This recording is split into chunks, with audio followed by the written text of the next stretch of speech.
who is in search of his first major league victory, and hopefully it'll be here tonight against the A's. Here's the first pitch of tonight's ball game, and Barreto looks at a strike, 0-1. Not much of a delay tonight, and we are underway here with game 2 in the series.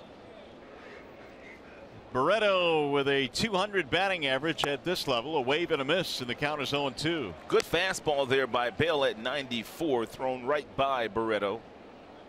Here's the umpiring crew. Ryan Blackney behind the plate. Meals, Culpa, Conroy rounded out for the men in blue tonight. Jerry Meals is the crew chief. In there, strike 3 called, and Barreto is punched out of there quickly. 1 gone. Already. And 3 straight fastballs thrown by Bell. All 3 of the fastball strikes, the last of which is a ball they didn't quite get inside, but they tried to get it in there. But Barreto took the pitch. That's a nice job, and kind of gives us an idea that Bell's going to try to get inside here today. Officially tonight, a 15-minute rain delay, so not too bad. Here is Chad Pinder batting in the 2 spot this evening, and Pinder takes strike 1. 15 homers this year for Pinder, .240 batting average. Seemed like everybody in the lineup last night for the A's had a pretty good evening. Pinder 2 out of 4, a couple of doubles. You see where he stands on the rubber. He stands on the third base side of the rubber, and a lot of times left-handers, that allows them to get the ball inside to the right-handed batters just by standing on that side. And Chad brought up the point that he had difficulty getting inside against the White Sox, and this is what he wants to try to do. Sanchez did it well in his last start. Matt Boyd did it well in the near no-hitter. And those results were good. How about that, partner? There you go. 95. I love it. Inside part of the plate, 2-2 on Pinder.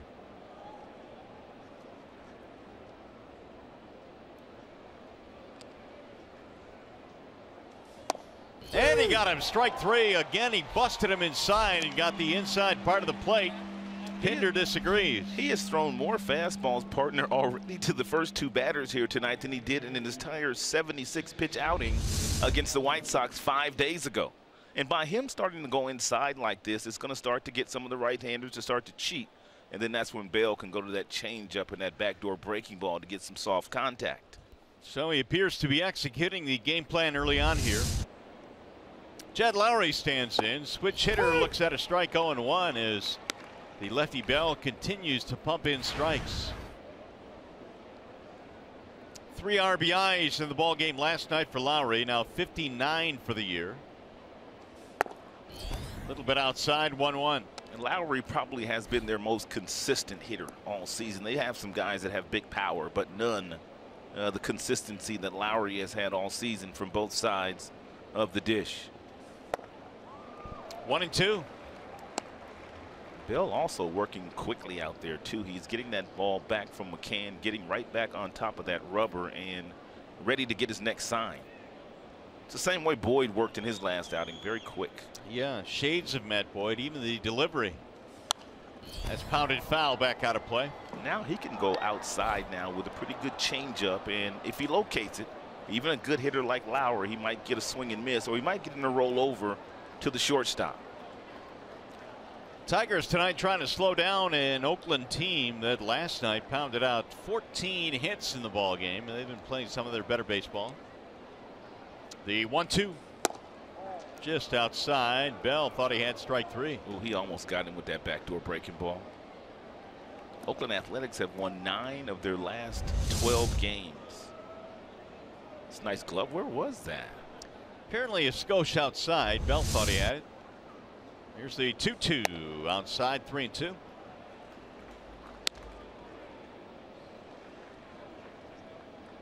Chad in 3 starts in the big leagues, an ERA of 9.73. So again, he is gunning for his first major league win tonight. He started the year, at least with the Tigers, pitching mostly out of the bullpen.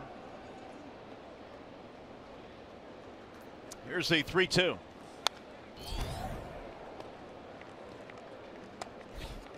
Tigers somehow, some way need to start getting some of their starters to go deeper in games. They rarely will go 6 innings and have done it just 3 times in September. It's one of the reasons why Brad has 13 people out in his bullpen. He's had to use just about all of them frequently.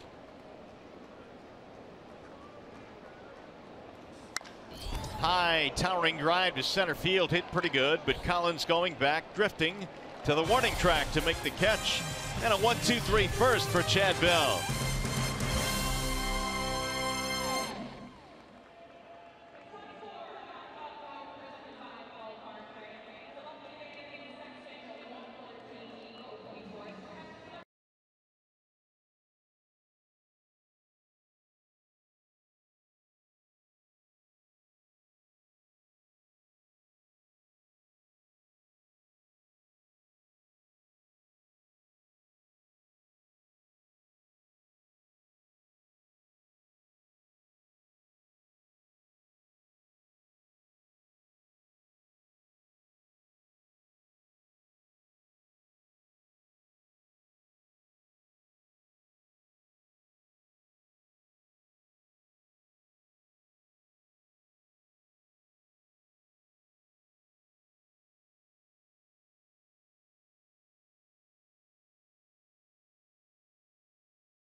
Here come the Tigers now. We go to the bottom of the first here at Comerica Park. Here is the starting lineup for the Tigers, presented by the Southeast Michigan Ford dealers. It'll be Ian Kinsler at the top as per usual, and then Presley and Cabrera. Nick Castellanos batting cleanup. Candelario big time on base percentage with the Tigers. Navarro is at first. You got McCann, Collins, and Iglesias rounding it out. MGM Grand Detroit presents Daniel Gossett of the A's. And Gossett has made 15 starts and has lost 9 of his first big league 15 starts. 52% with a fastball. He loves his slider, he likes his curveball, and he loves his changeup as well. So the Tigers are going to have to stay back on Gossett today. He won't challenge you a whole lot with fastballs. Here is Kinsler to get it going for the Tigers. Ian looks at a strike down the middle, 0-1.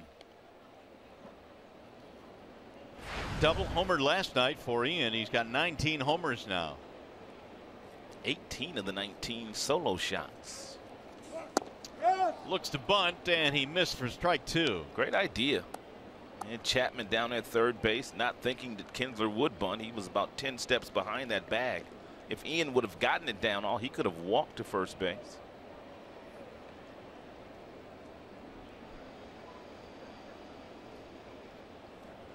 Now the 0-2.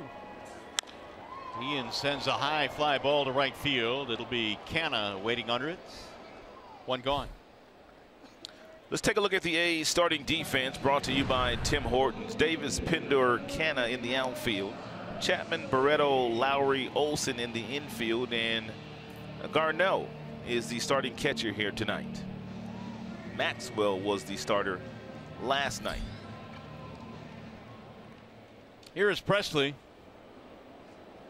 back in the 2 slot in the ball game here tonight, playing left field, and Alex looks at a strike 0-1.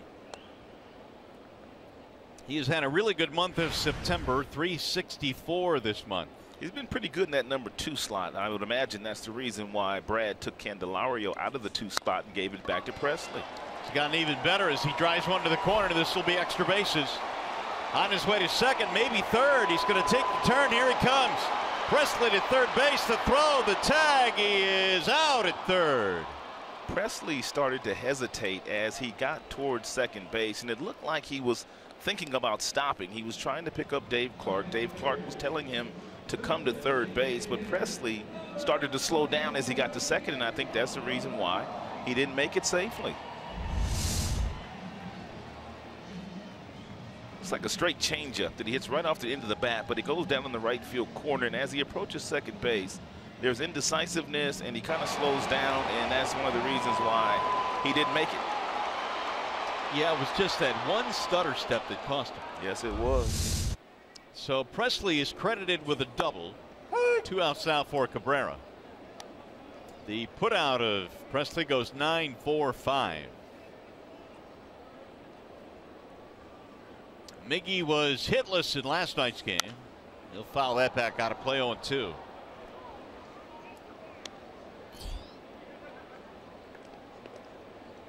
Cabrera's average now down to 245 on the season. Once again DHing in the ball game. The 0-2 right back up the middle, and that's into center field. Little looping single for Cabrera. That'll keep the inning going.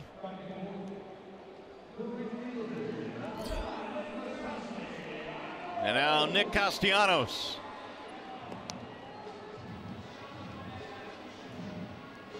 Another big night for Nick last night. He was 3 out of 4.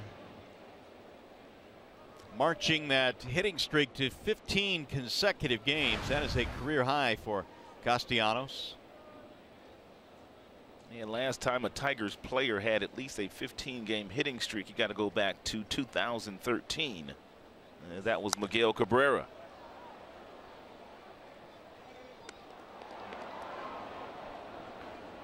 Well, Nick has been doing his best work down the stretch, and Brad was asked the question we were talking about a couple of days ago, whether or not the move to right field has kind of calmed him down and kind of eased his mind. And Brad said, yeah, he agrees with it. He thinks moving out to right field, he doesn't think about defense all that much.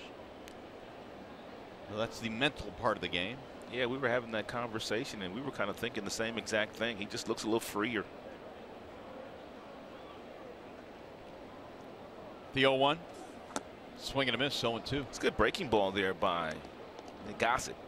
And one of the things that you can watch for him today is the fact that he will throw a wild pitch today. He's already thrown 9 wild pitches this year. He threw 18 last year in the minor league. So that breaking ball is going to get away from the catcher here tonight. So if you're on the bases, and the Tigers know this, you have to be ready when he does bounce that breaking ball. That's pretty much 12-6. Right back up the middle on a slow roll. It'll be the shortstop Barreto to tag the bag for the outs, and that'll end the inning. No runs, 1 hit, and 1 man left.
Bell tired pitch by pitch. Bell said after his last outing that he needed to throw the fastballs inside a little bit more frequently, and he's done that. In the first frame, lots of fastballs inside.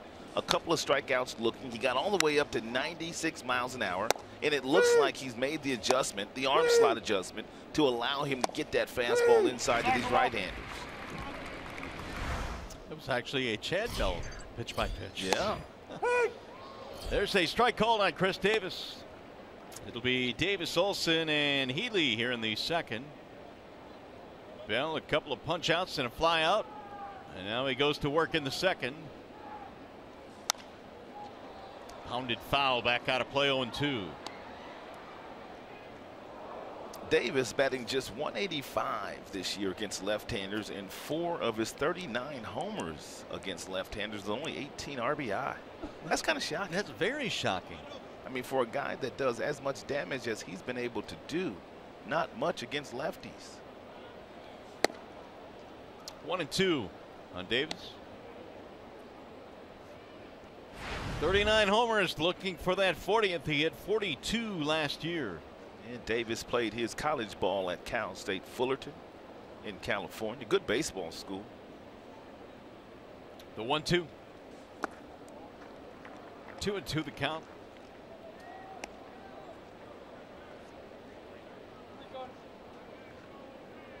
Every time I think Cal State Fullerton, I think of Phil Nevin wearing those Oakley glasses in the College World Series. Yeah. The former Tiger. In there, strike 3, and Bell is cruising now. That is his 3rd strikeout, 1 gone. And the thing about Bell, the fact that he is using the fastball to his advantage so frequently, and he's been given these calls by Ryan Blackney, who's a home plate umpire. By the time the Oakland Athletics make the adjustment to the inside pitch their next time around, that's when Bell should be working away from them. So he just has to make sure that he stays ahead of whatever adjustments the Oakland Athletics make here tonight against him. Matt Olson stands in. You mean Babe Ruth? Babe Ruth, who homered again last night, and now has 22 home runs. He had 23 home runs in the minor leagues before he was even called up to the big leagues, and now 22 in the show. Uh-oh. Down the right field line. Are you kidding me? No way, dude. Another home run for Matt Olson, and that thing was a bomb down the line. That's his 4th home run against left-handed pitching. So 4 of the 23 against southpaws, and that one, Mario, has gotten this place quiet. I mean, there's not a whole lot of people here, but they're quiet right now. That was a blast. Well, he now has 12 homers in his last 16 games. I mean, who does that? That's ridiculous. I mean, he hangs him a slider, and he gets it locked and loaded, and whoa, my goodness. The distance and the launch angle.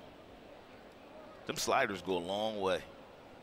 46 home runs when you combine AAA and the big leagues this year for Olson. And well over 100 RBI, and the slugging percentage well over 1,000.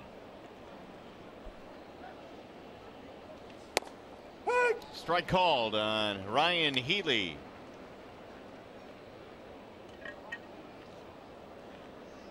One out homer makes it 1-0 in favor of the A's.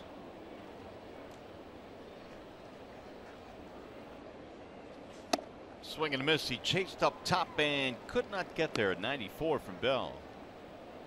0-2. In the last 30 years, only Stanton of the Marlins and this young man right here with 20 homers in the minors, and then backed that up with 20 homers in the major leagues the same season. To right field, right at Castellanos. 2 gone.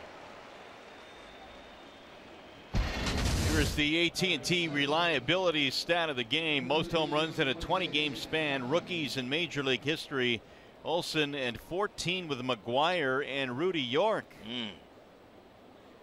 So the homers just keep on coming. Anytime you see one of them black and white photos, you know you're doing something special. Rudy York in 37. Chapman looks at ball 1. And the thing about Olson, man, it's easy power. Do you see how easy that swing was? Yeah, very easy. Very smooth, fluid. And that's also been one of the furthest balls that we've seen hit to right field.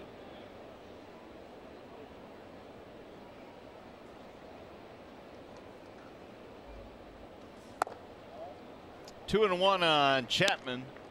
Chapman's been struggling a little bit. As hot as Olsen is at first base, Chapman won for his last 21, so he's been going through it a little.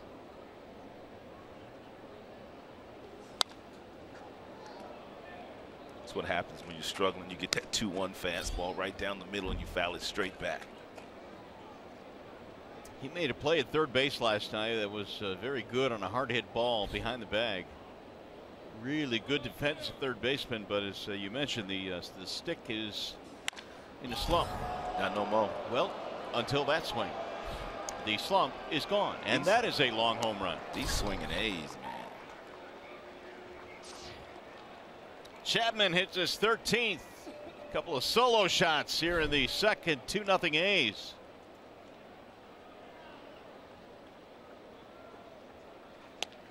Well, you brought it up last night. I think you're right. Let's probably bring back the swinging A's logo for them. Well, I mean, they're in a full-fledged rebuild right now, and they're building around the cornerstone of the first baseman and the third baseman, Olsen and Chapman.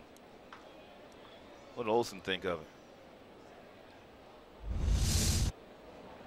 He liked it. Here's Mark Canha.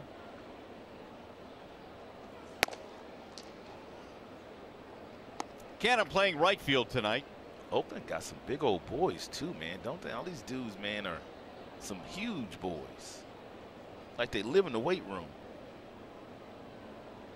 Healy, Olsen, Chapman. You know, that weight room at the Coliseum there is located right between both locker rooms, and they always keep the door open. And back when they had the Bash brothers out there, yeah, they would keep that door open, and McGuire and Canseco, man, they'd be pumping iron. That's right. Other players would be walking by going, oh boy, got to play these guys tonight. And they would have a board in that room as well, which showed how much these guys were bench pressing, and the numbers were through the roof, as you might expect. And they let you see it too, didn't they? Let you see it. It's what you got waiting for you tonight. 2-1 on Mark Canha.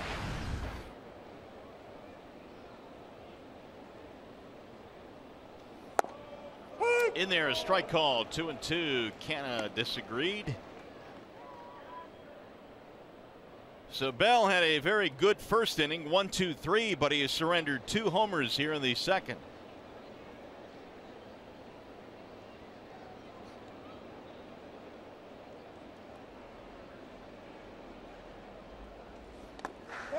Did he go? Yes, he went around for strike 3, and that will end the inning. However, the A's jump on top again here tonight. Matt Olson first, a long home run to right field. And the other Matt, Chapman, goes to left center field. It's 2-0 A's.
Home runs by Olsen and Chapman, and they lead 2-0. And here come the Tigers now in the bottom of the second. It'll be Candelario, Navarro, and McCann facing the right-hander Gossett. Candy in the 5 spot in the lineup tonight, batting .278 overall with the Cubs and the Tigers. With .351, wearing the Old English tee, and he looks at ball 1. Candelario last night was 0 for 4 in the opener.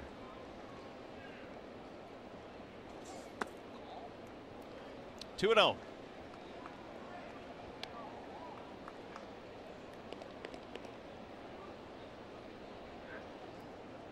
Tigers got a couple of hits in the first but failed to score. Here's the 2-0 pitch, and it's high, 3-0.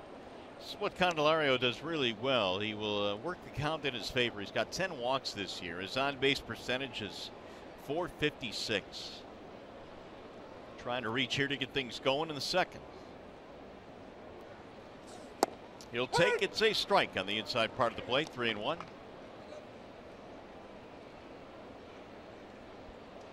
Candy should get a pretty good fastball to hit right here from Gossett. Ground ball to second. Routine there for Lowry. 1 away. Well, the Tigers host the Twins on Saturday at 6:10 p.m. Former Tigers Willie Horton and Frank Tanana will take part in a pregame Q&A session at 4:45 in the Big Cat Court, part of the Alumni Saturdays. Go to Tigers.com or call 866-66-TIGER. Two of my favorite people here in the Motor City, Willie Horton and Frank Tanana. We see them both a lot around the ballpark. Yep. Here's Navarro with 1 out, and he rolls it foul, 0-1. Effort again getting the start at first base.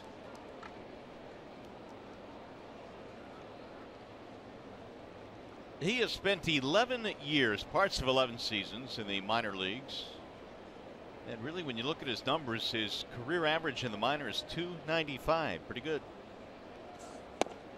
Good pitch on the outer edge, 0-2. That's an outstanding average for a guy that has spent that much time down in the bushes. That would be the minor leagues. That's what we used to call the minors, the bushes. Here's the 0-2. Foul tip into the glove. That's strike 3, and there are 2 gone. First strikeout of the night for Daniel Gossett. Gossett throwing a lot of strikes. He's thrown 19 pitches, 16 of those strikes. Fastball gets up to 93. Loves that breaking ball. It's more of a north to south breaking ball. If you're looking at a clock, and if you're looking at the 12 hand, it's almost like that ball goes down to the 6. So 12 to 6 breaking ball, we call them.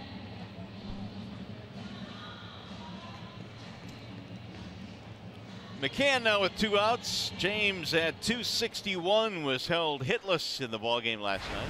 McCann hasn't been held hitless a whole lot lately, last couple of months. Now, it's been a really good second half. In fact, James was at about 200 at the All-Star break, and now finds himself at .261 coming in tonight.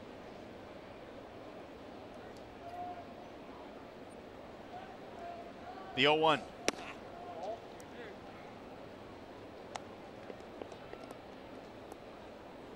There you go, 201 at the break. And over 300 in the second half.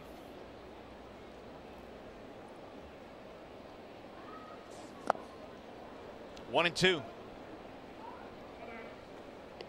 Gossett is in his second stint with the A's, originally called up in June.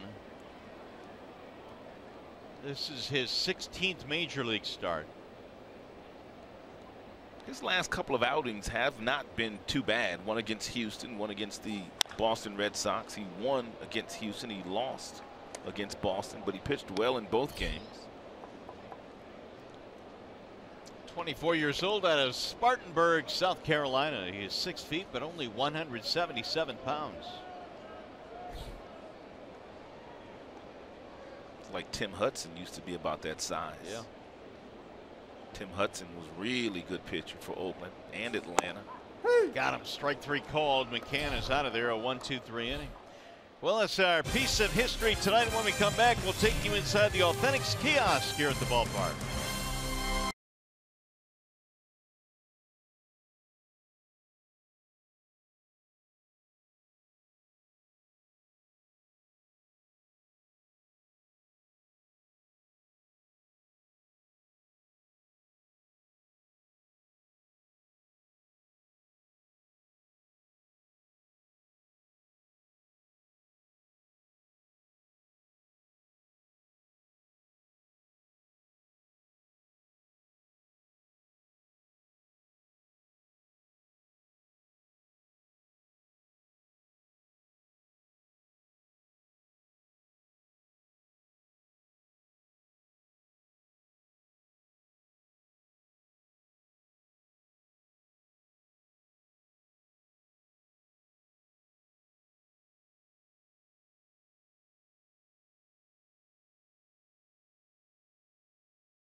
Park this evening. Detroit Mercy is in the house.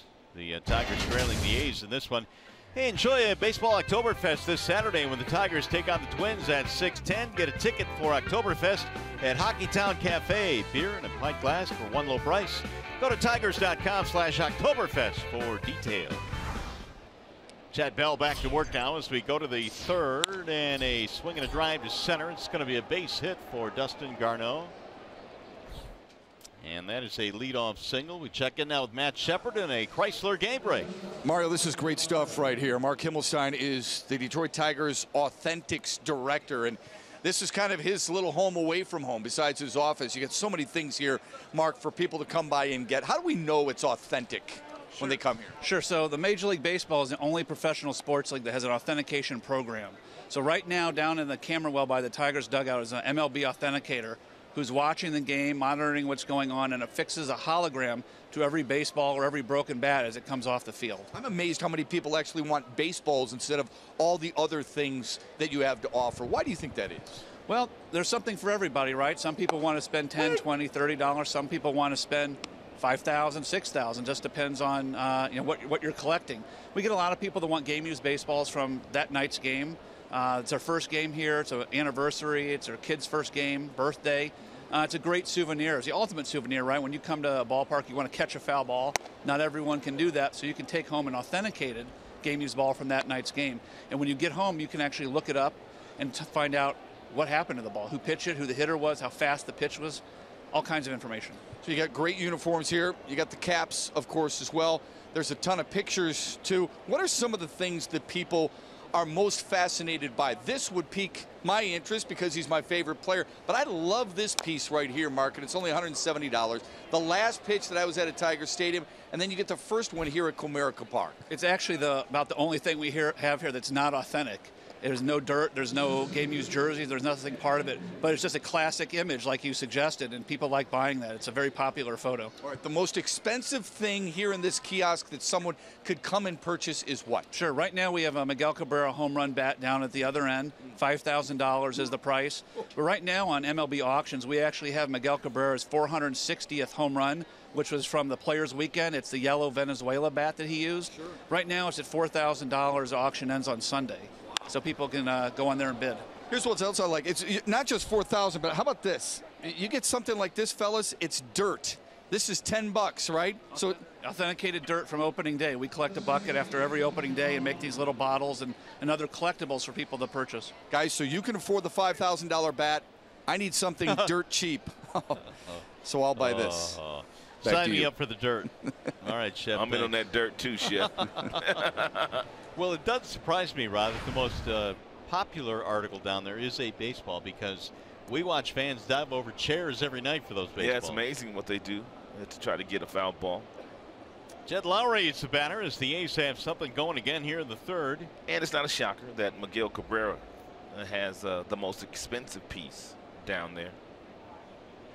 Lowry fly to center field in his first at bat, a swing and a miss. Singles by Garneau and Pinder.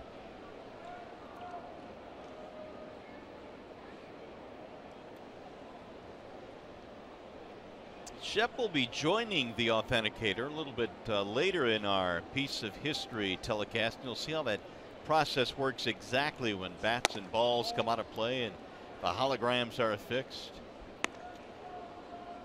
1 ball, 1 strike. And I think it was really interesting that you can actually go online now and find out how that ball was taken out of play, who pitched it, who hit it, how fast the pitch was thrown. Really cool stuff.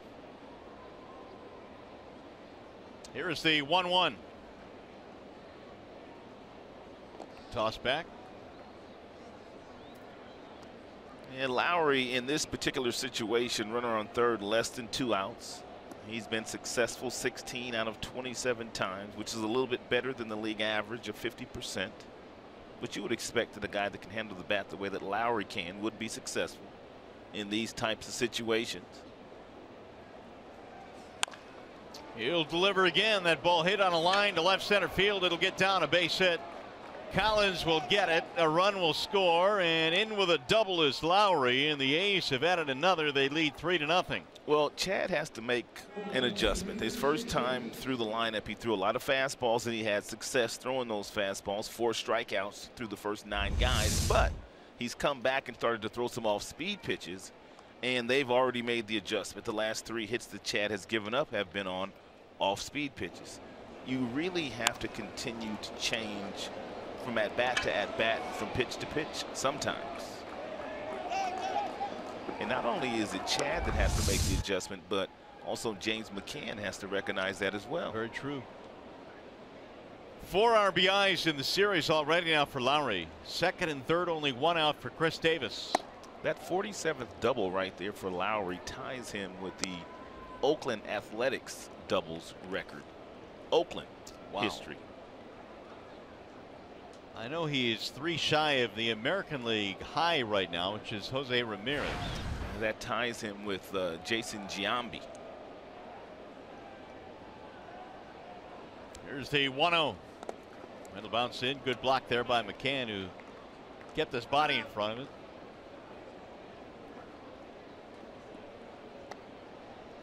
Well, Bell came out, as you mentioned, established the inside part of the plate in the first inning and just kind of mowed right through him. Yep. Then homers by Olsen and Chapman in the second. Now an RBI double for Lowry in the third. And then he got away from that game plan that he established at the beginning of the game because he gave up those 2 homers. But you just have to get back to locating. The pitch that Olsen hit out was a off-speed pitch that was not a great pitch, and Chapman was sitting on a piece of cheese. 3-0 now on Davis. Olsen waiting on deck. Pitch count nearing 50 now. I would say it wouldn't be all bad to put Davis on with 39 homers, and you got a base open going up against a left-hander. But when that left-hander is Olsen, you think more about it. Here's the 3-0. That'll load him up now. It's a walk for Chris Davis.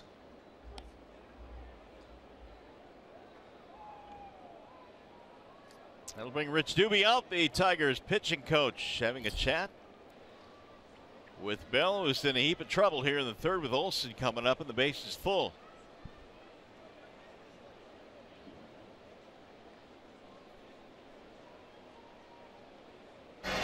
Olsen has already homered twice in the series, but really he is not. He's been picking on everybody. I mean, this guy has 23 homers in the majors. He had 23 in the minors, Mario, and there's not one part of any ballpark that this big guy cannot reach. I mean, when you look at his hands, he's got them out over the plate, but you look and he gets back into that really good locked and loaded position, and this guy has done a lot of damage.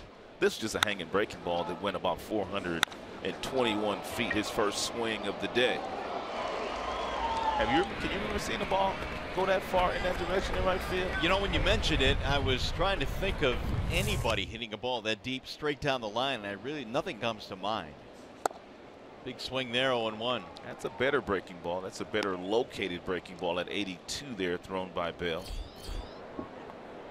Early action now for the Tigers. Warwick Soppold warming up.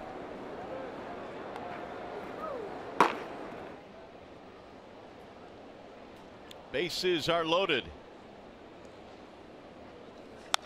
Foul back now, 1-2. If you watch Olson and where he starts with his hands and he has the bat away from his body, he only has it there as a timing mechanism. He felt like when he had his hands too close to his body when he started, that when he did pull him back, he would kind of tie himself up. So he starts away from his body. And if you watch him, when Bell gets ready to deliver the plate, he simply takes those hands back and gets them into a better position to strike. It's called separation with the hands. And he's also really quiet with his hands. 1-2 the count. They've got him loaded. Pinder down at third base, Lowry at second, and Davis at first. A's last night raced out to a 7-0 lead and went on to win the game 8-3.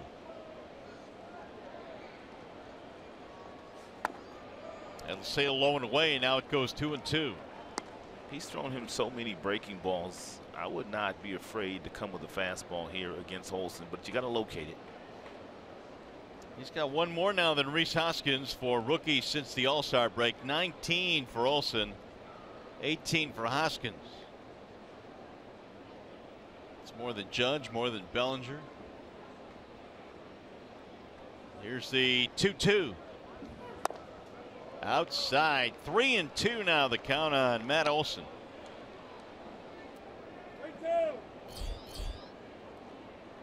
Ryan Healy waiting on deck.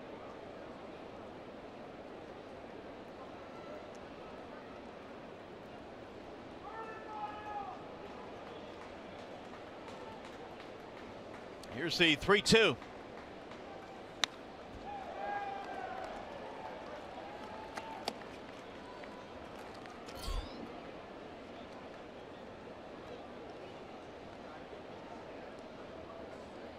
Last start on the 14th against the White Sox, Chad went 3 1/3, allowed 9 hits, 6 runs in that game. Threw 76 pitches that day. He did throw a lot of strikes, but he gave up a lot of hits too. 9 hits before he left that contest. Swing and a miss, and Olson is out of there, and that'll be the 5th strikeout now for Bell. Much better breaking ball. You can see he releases this one out in front, and when you release the breaking ball out in front where he released that one, there's no way you're going to hang that pitch. 83 was the speed on that, and the location was outstanding. Very ominous evening here as there's been a lot of fog. We had rain at the beginning of the ball game, a 15-minute rain delay. But the fog has shadowed much downtown Detroit this evening. Here is Healy with the bags full. He'll drive it down the right field line, foul. And Healy was the one that hit that ball off of Colin Farrell's head last night, and Jeff Farrell, excuse me. And you could tell that he was visibly upset, and after the game he made sure that he had Farrell's number. He was able to send him a message to check on him to make sure that he was okay.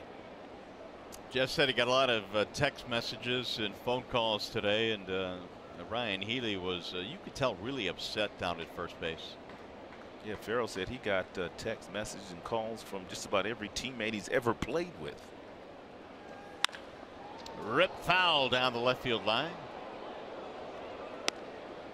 If you didn't see it, this is what happened last night. The ball left Healy's bat at about 103 miles an hour.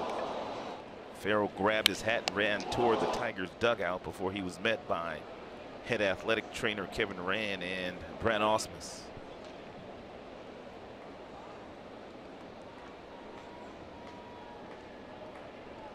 One of the good signs was Kevin asked him, "Where'd you get hit?" And immediately Jeff's hit right in the back of the head, so he was conscious enough to know what happened.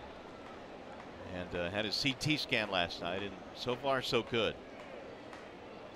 The 0-2 is fouled back out of play. Makes you wonder why more guys don't get hit. The pitchers are really close to the batter, only 60 feet 6 inches away from the hitter.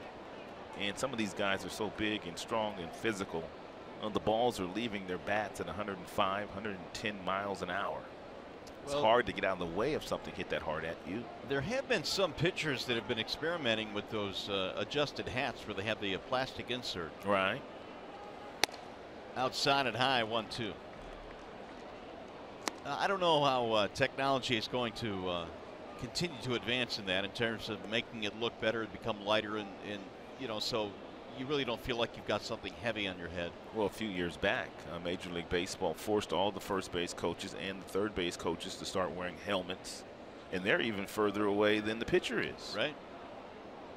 I mean, look at Mike Aldretti down at first base. I mean, he's a long way away from the hitter, but they made those guys start to wear helmets.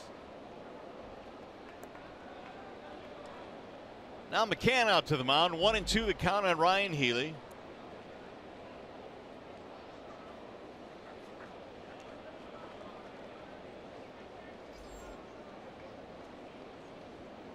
Bell trying to get out of this frame, allowing just the 1 run. The double by Lowry has made it 3-0. Lowry is having a great year.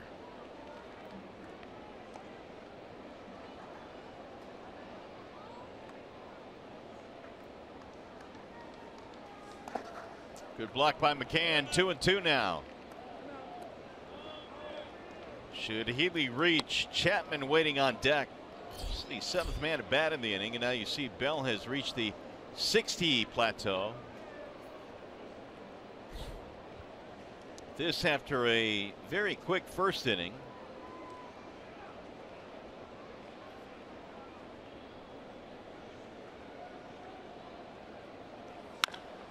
Down the left field line, he got ahead of it though, and foul.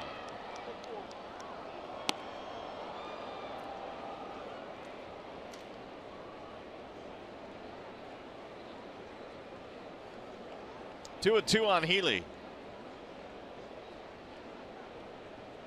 Tigers got Chad Bell from the Rangers last May in a trade for catcher Bobby Wilson. They then promoted him to the 40-man roster this offseason. Had a really good year last year, going 10-4 with Toledo.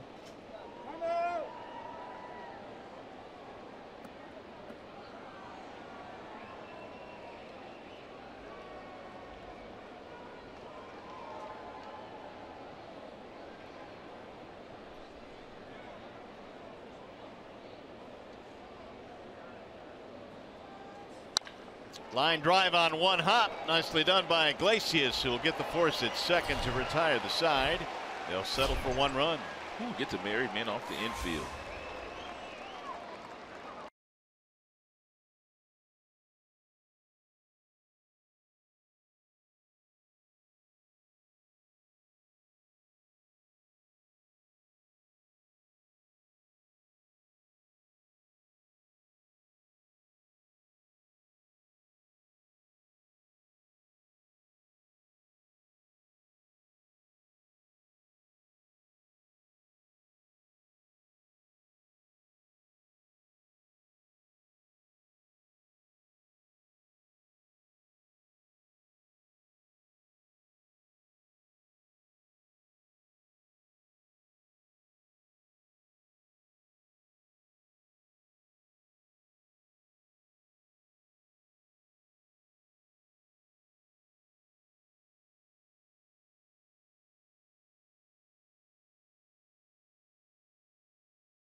I had a lady ask me to sign her baby when I was Ricky Bobby. Yeah, an A-ball. The kid was probably 2 years old, and she was holding him, and I asked for an autograph, and I said, "All right, yeah, you have a pen. What do you want me to sign?" And she said, "I want you to sign my child."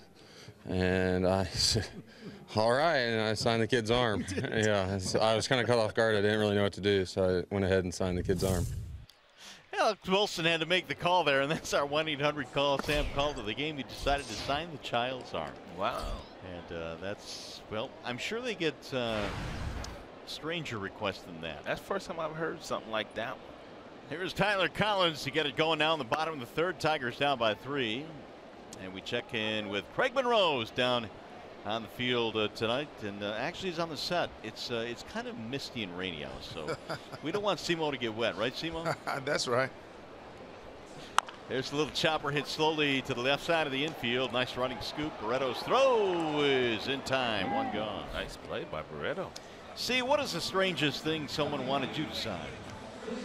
Well, there's been body parts which you can't do. You know, you have to say no. Back of cell phones, tennis shoes. That was probably the couple crazy ones that I've experienced. Tennis shoes, huh? Yeah, I'm like, not a brand new pair of tennis shoes. Supposed to you, keep Rod? them clean. Nothing crazy. strange, Nothing no? crazy. I mean, I can't ever remember anybody asking me to sign a body part, but obviously, all the jackets and bats and balls and different things like that, but nothing really out of the ordinary. Here is Iglesias now with 1 out. Iggy swings and rolls it to third, fielded there by Chapman. 2 up, 2 down.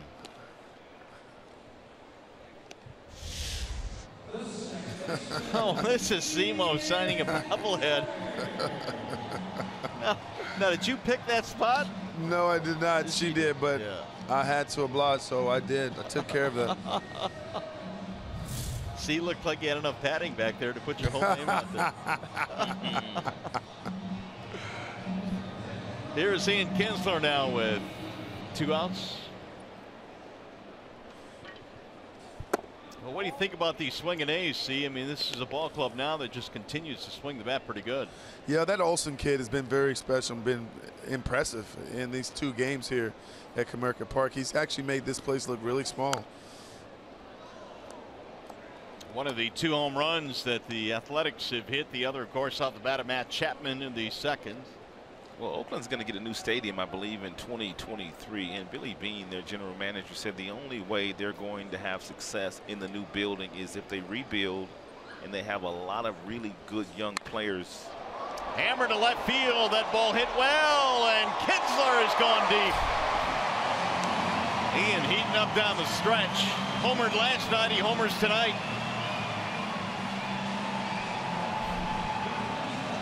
20 homers for Ian Kinsler this year, and the strangest thing is 19 of the 20 have been solo shots.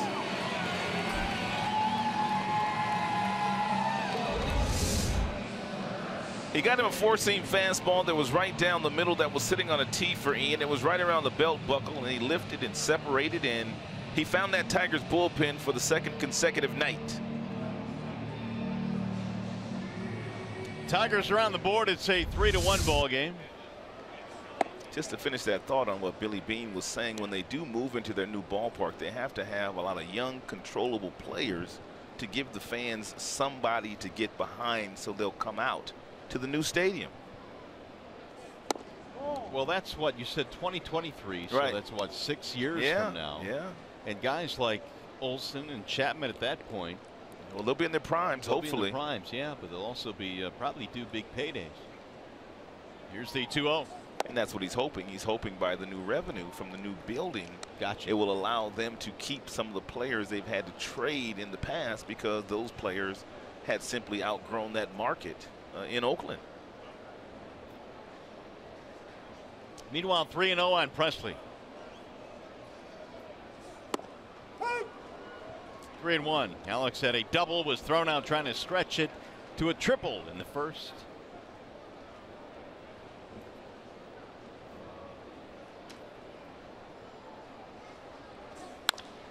Little looper into center field, a base hit. Another hit for Presley. He is 2 for 2. Nice pick today for you, Simo. You said that Mr. Presley was going to put his big boy pants on today, and he's got his big boy pants on. Well, a couple of nice knocks there. Very short swing, very compact swing, and that's one of the things I like about Presley, guys. He knows exactly what kind of player he is, what kind of hitter he is, and he just can simply put the barrel of the bat on the baseball on a very consistent basis. Presley is going to hit over 300 this year. The way he's going, he should be there at the end of the season. Cabrera stands in now. The tying run coming to the plate here with 2 outs in the 3rd.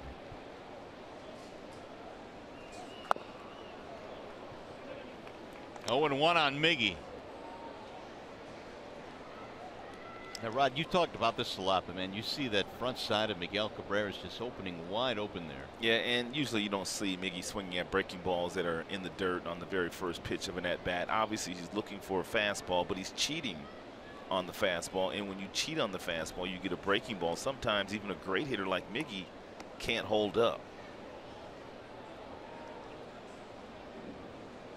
Cabrera had a single in his first at bat. You have to admire Miggy, and for the fact that he's continued to go out there and play every single day, even though he has not really been 100% all season.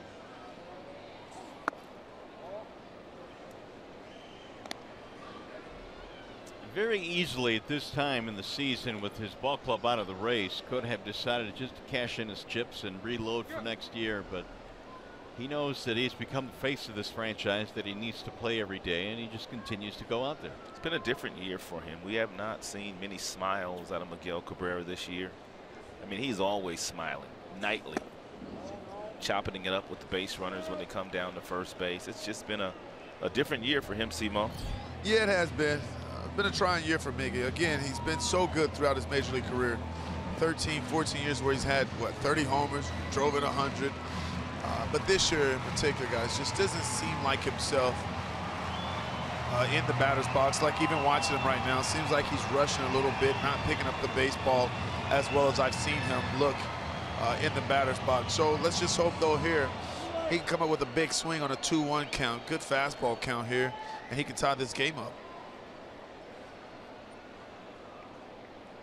The 2-1. Rolled toward 3rd, and right there is Chapman.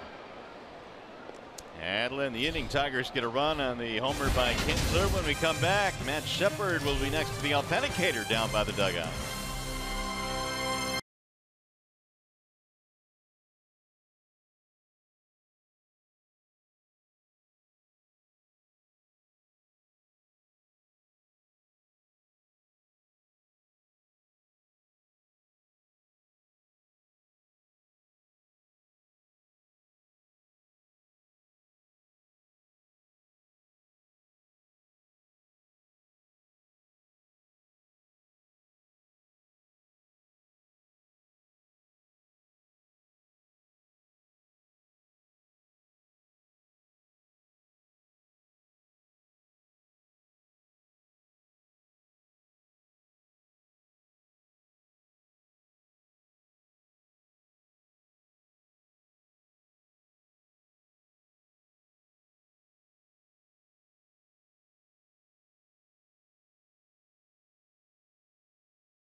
Fourth, Tigers trail by 2. This is our Menards Big Money Encounter, and we're encountering the authentic way to go about making sure you're getting a game-used baseball. Earl Monroe has been doing this for 6 years here at Comerica Park, and he has a bag of balls right now that are base hits or certain types of important factors in a game like this. As a matter of fact, he just tagged the, can I take this, Earl? He just tagged the Ian Kinsler home run that made it 3-1. And what he does is he puts a hologram right there. That hologram is matched on this sheet of paper with a hologram here. And Earl writes down what pitch number it was, where it landed, how fast it was, all the things, the pertinent information that somebody who wants to purchase that baseball would want to know. And as the game goes on, he collects more baseballs. And as these bags get filled with baseballs, guys, it goes right back up there to Tigers Authentics, Mark Himmelstein and his crew, then price it and sell it to anybody who wants it here at Comerica Park.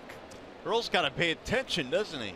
He's got to log everything. He does. Yeah. He's on his toes. I'll tell you this, fellas, this is the best place to watch a baseball game, right here next to Earl Monroe. Yes, I know what you're thinking, the New York Knick. No, Earl's got a sweet jumper, but no, he's not the same guy who donned a New York Knicks jersey. That's not Earl the Pearl down there? That's not Earl the Pearl. But we'll call him Earl the Pearl here in Detroit. You see what he's marking right now, guys? Pearl. There's the foul ball.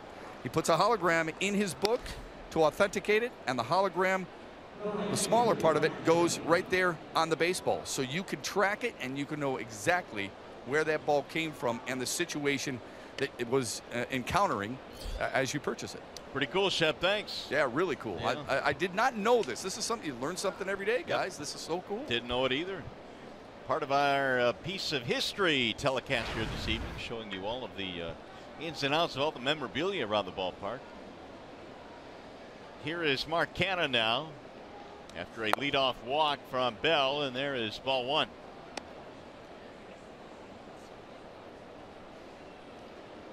Canha struck out in the second.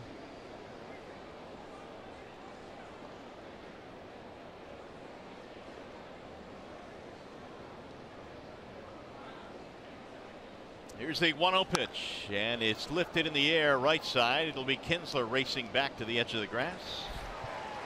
And one gone. It'll bring him Dustin Garneau,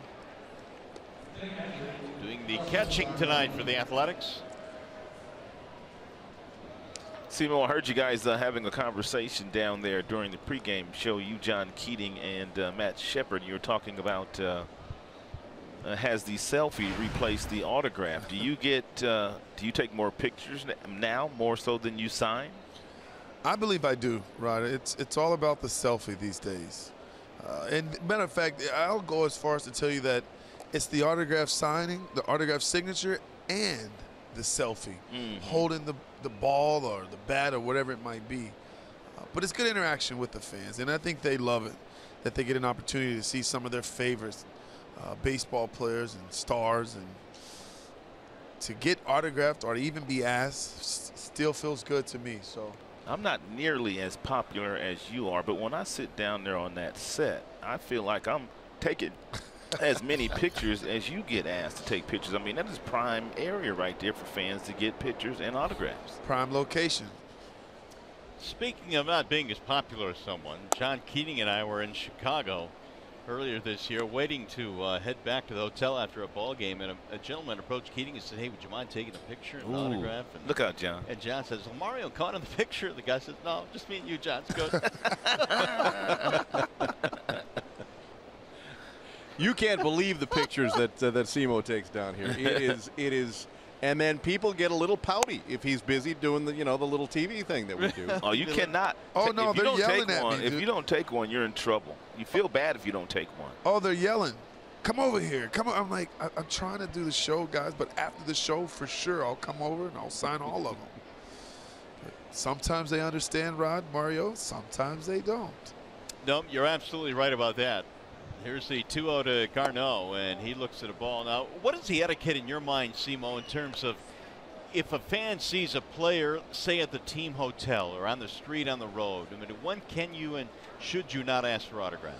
Well, I think if you're walking in the hotel or if you're out on the street, I mean, I think it's fair game. I think it's polite to come up and ask the guy, kind of get their attention and ask him for an autograph. I think the one drawback for me is when I'm eating dinner or if I'm eating dinner with my family, I would appreciate it if they would wait until I'm done eating and getting ready to leave whatever establishment that I'm at. and then ask me, and then I'd love to. Could be worse, guys. You could be asking the fans, please take a picture with me like I do. Come on, Shep. 3-1 is fouled off, 3-2. I think generally speaking, most guys enjoy signing the autographs. They don't mind taking the pictures because I think most guys understand at some point in time, people aren't going to be asking you for your autograph, or people are not going to want to take selfies with you. So you may as well take as many as you can. But you know, guys, here's the one time that I think players are really, I guess, annoyed is a word you can use, is when they're arriving from another town and there's ball 4 high. At like 2 or 3 in the morning, you roll into the hotel and there are the autograph seekers just waiting. Yeah, I think you're right, Mario, because I think at that particular time, the players feel like those fans that are at the hotel, they want to sell them. Right. They're not for their personal use. They would like to get an autograph and then sell that autograph. And how do they find out what hotel and what time the team is getting in? That information gets out there, and it's mind-boggling to me. It's the internet, Keats. Everything's everything's on the internet. You're suggesting this internet isn't always the best thing that we've ever discovered? That's what I'm suggesting. I'm also suggesting we've got a well-side Windows pitching change here, and we'll be back to Comerica.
Going to be it for Chad Bell. He is out of the ball game here tonight. And Tigers fans, if you can't catch the games on TV, you can stream them live on your mobile device with Fox Sports Go.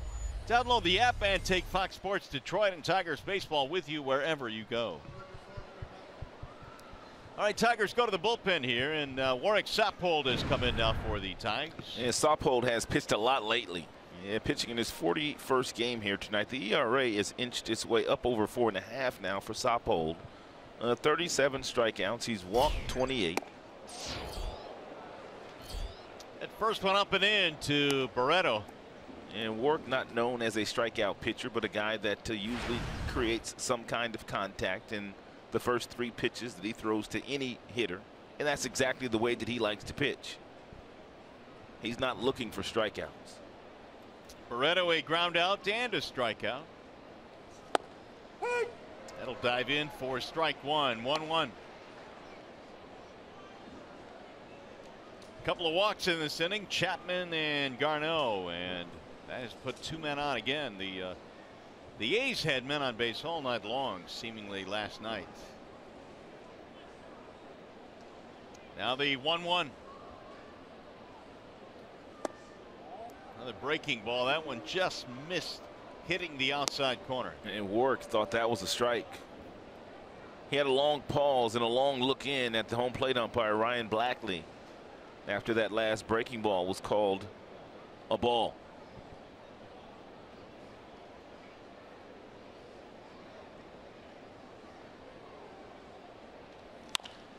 In the air to left field. Straight at Presley.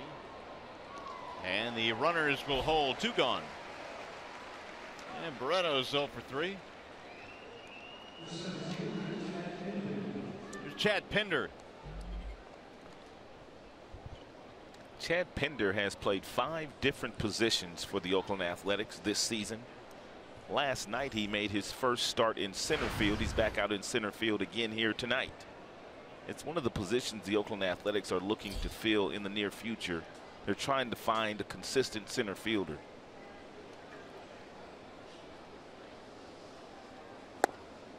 Center field really is not a position where you expect a whole lot of power, but I mean, there are guys in this game that play center field that will hit for power. Adam Jones comes to mind. Trout comes to mind. But Pinder's got 15 homers this year. He's got power to all directions, too. He's got really good power. Now the 0-1. Oakland believes that the kid they got from the Yankees, Dustin Fowler, will be their center fielder of the future. I don't know if you guys remember this, but Fowler made his major league debut, and he got hurt on a play where he tore up his right patella tendon in his knee before he even had a chance to take his first major league at bat. The 1-1. I remember that play, and that was kind of heartbreaking. It was. You see a young man go through that. His parents didn't even make it to the ballpark in time for the game, and when they got there, they found out that their son had to go to the hospital and have surgery. It's on the 60-day disabled list, but they believe that Fowler will be their center fielder of the future. He was one of the best prospects in the Yankee organization that came over in a great deal. 1-2 on Pinder. In the glove, and strike 3 as McCann holds on, and that'll end the inning. Nice job by Sapol.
To 1 as we go to the bottom of the 4th at Comerica Park. Here is Chevrolet's most dependable player. Got to go with Nicholas Castellanos, who since August 9th, Rod, has really been stroking the bat pretty good.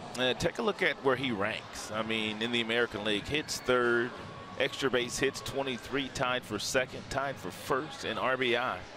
And that OPS is over 1,000.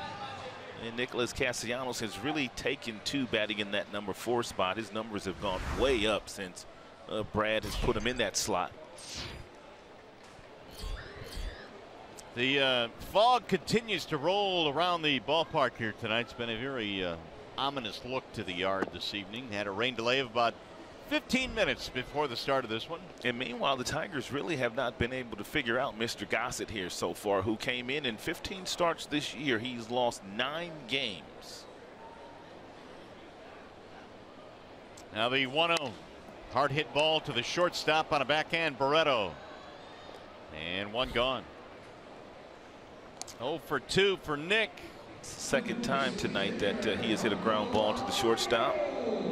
I'm wondering, guys, when you get a hitting streak at 15 where it stands now for Castellanos, is there a time when you start thinking about that streak and extending that streak, or do you pretty much just go up there and think about each at bat? Well, I think guys think about it. If guys tell you they're not thinking about it, they're probably lying to you, especially because you get asked about it so frequently. And I know Nick probably watches television from time to time, and everybody's always talking about it. There's a strikeout. What about you, Simo? You agree? I definitely agree. Gave me a little chuckle there, because when guys say they don't know about the streak or they don't know what they're doing, that is so not true, man. You know exactly what you're doing, and it feels good. There's no question about it. Gossett will cover in there too, Gone. What do you got on Gossett? See, I mean, this cat right here, man, fastball about 92, 93, little breaking ball, little slider and a changeup, but not a whole lot of hard contact thus far. No, I feel like he's moving the baseball around the strike zone, right? A little two-seamer inside. Then when he gets you looking in there, he'll go a little curveball or slider down and away. He's elevated some fastball. I just like the way he's just moving the ball around, and he's keeping it out of the middle of the plate. And I think that's why you're seeing a lot of soft contact. Here is Navarro with 2 outs. Simo, your longest hitting streak, do you remember? I do not remember. 14 in 2006. Ooh, that wasn't too bad. I was locked in for them 14 days. I can tell you that. The game slows down for you. Seems like pitchers make a lot of mistakes, and you can find the center of the baseball. Well, you were locked in because I am told you hit 436 over that streak. Pretty Rod, good. is that good? That's real good. They said ain't bragging if you've done it. That's right. No, that's right. Well, Nick 0 for 2 tonight, so he will continue to try and extend that streak. Navarro waits on the 1-1. 2 balls and 1 strike. Mario, and by the way, today you had to bring up Justin Verlander's no-hit bid. Yes. And then you wrote on the back of your scorecard that I broke out of 0 for 17. I mean, come on. Why you had to bring up old stuff? I felt bad about that. No, don't feel bad. I love that side of it. I did say, though, that you had a double in that game. And for those of you who don't know, I brought up my score sheet from JV's first no-hitter in our memorabilia night tonight. And Simo played in that game, had a double, scored a run. But one of the notes next to his name was he had broken an 0 for 17 slump a couple of days earlier. That's all right. That ball hammered off the wall in center field, and Navarro's got himself extra bases. It'll be a 2-out double.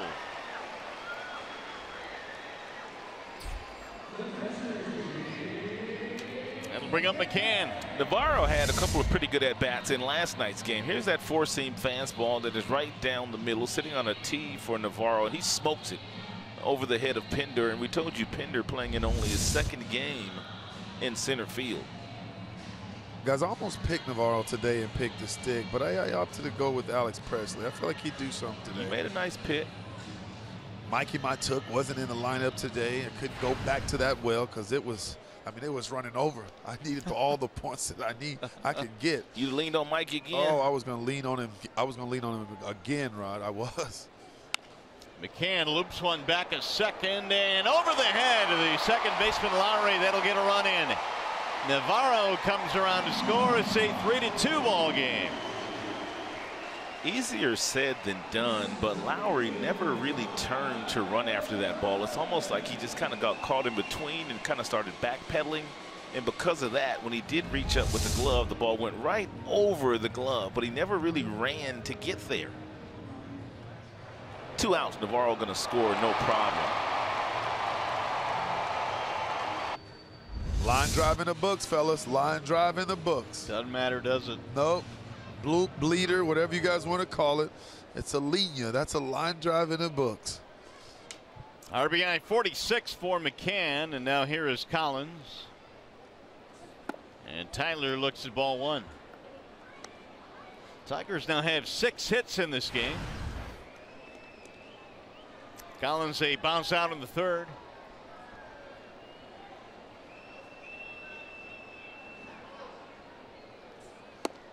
That'll sail outside. Simo, what do you see this outfield competition looking like going into 2018 with Collins and Presley and Jones and Matuk? We know Castellanos is going to play every day. Well, he can hit himself into one of those starting spots. And he's going to get more comfortable in the outfield. So I'm looking forward to seeing him play the outfield in a full season. Right, for me, I love Jacoby Jones' skill set, his tools. I think he did add a different element to this team. He's got some speed. He can go get him in the outfield, but he has to continue to work on his swing. I think he's going to have to hit a little bit more. Mikey Matuk, on the other hand, I feel like right now he has to be the front runner. He has to be the leading candidate for one of those positions, if not center field, because he's shown us that he can do it on both sides. He's made some highlight reel plays in center, and he's swinging the bat. He's got, what, 13 home runs, hitting right around 275. I feel like he's kind of played himself into one of those roles.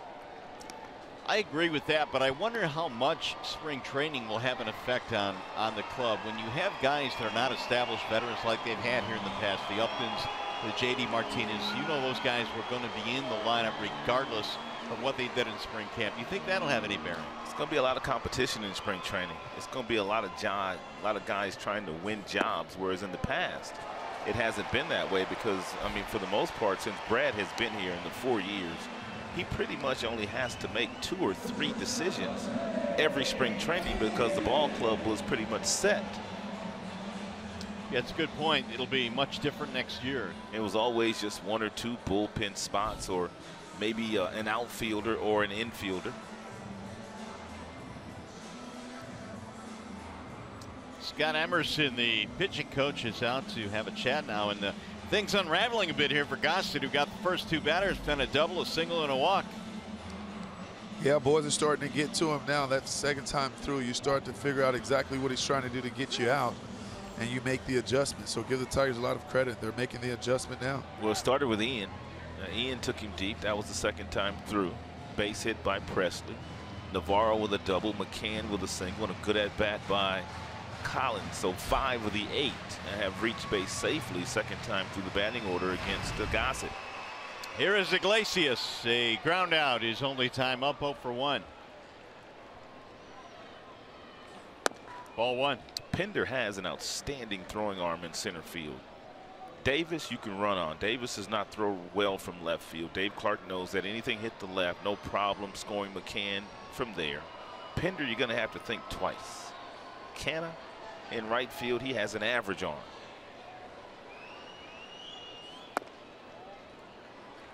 Two 2-0.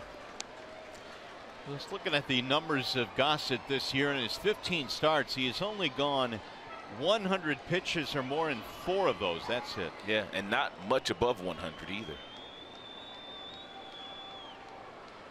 Now the 2-0. Way outside. 3-0 on Iglesias. He wouldn't swing here 3-0, would he see?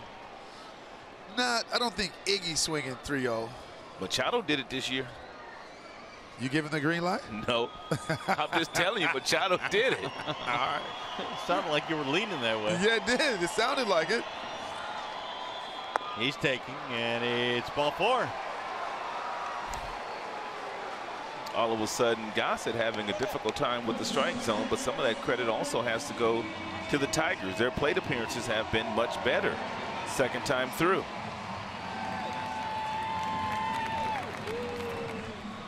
Ian back in the 3rd hit his 20th home run of the season. He's got 20 homers, 19 solo shots, and 1 2-run homer. That was a fastball by Gossett that was right down the middle, about belt buckle high. And see, as they say, those don't make it to the catcher's glove. Nope. Second home run of the series. Kinsler has 1 grand slam in his career.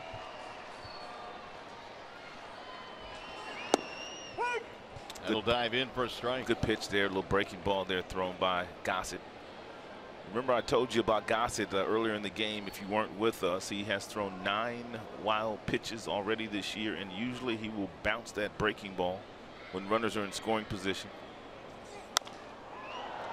Now he's 0-2.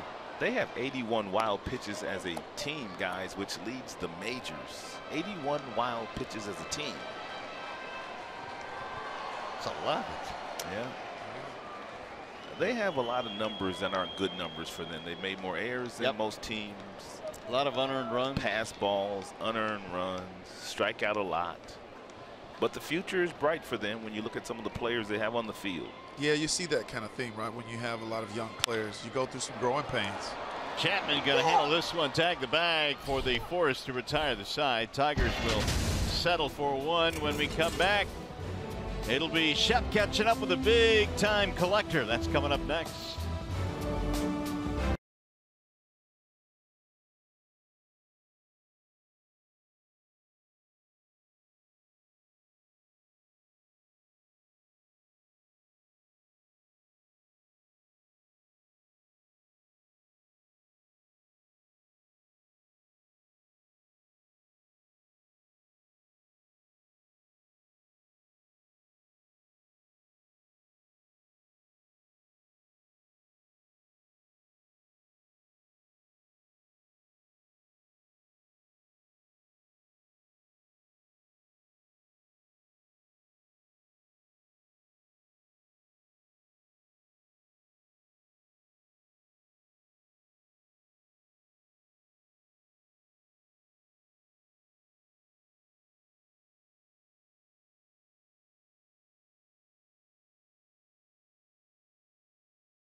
The lead here as we go to the top of the fifth inning, and Warwick Soppold is back out there.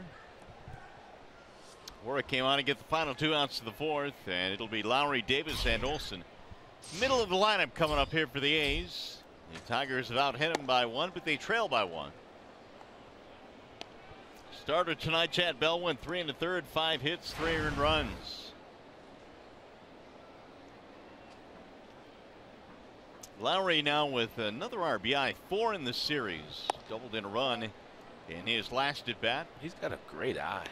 I mean, very seldom does he leave the strike zone, even on the borderline pitches. I mean, he just kind of spits on him. He watches it into the catcher's glove, and this guy just kind of knows his strike zone.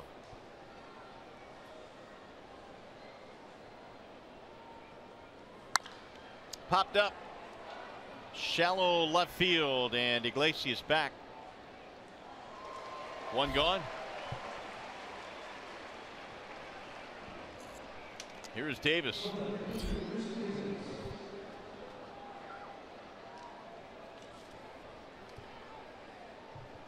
Davis a walk and a strikeout.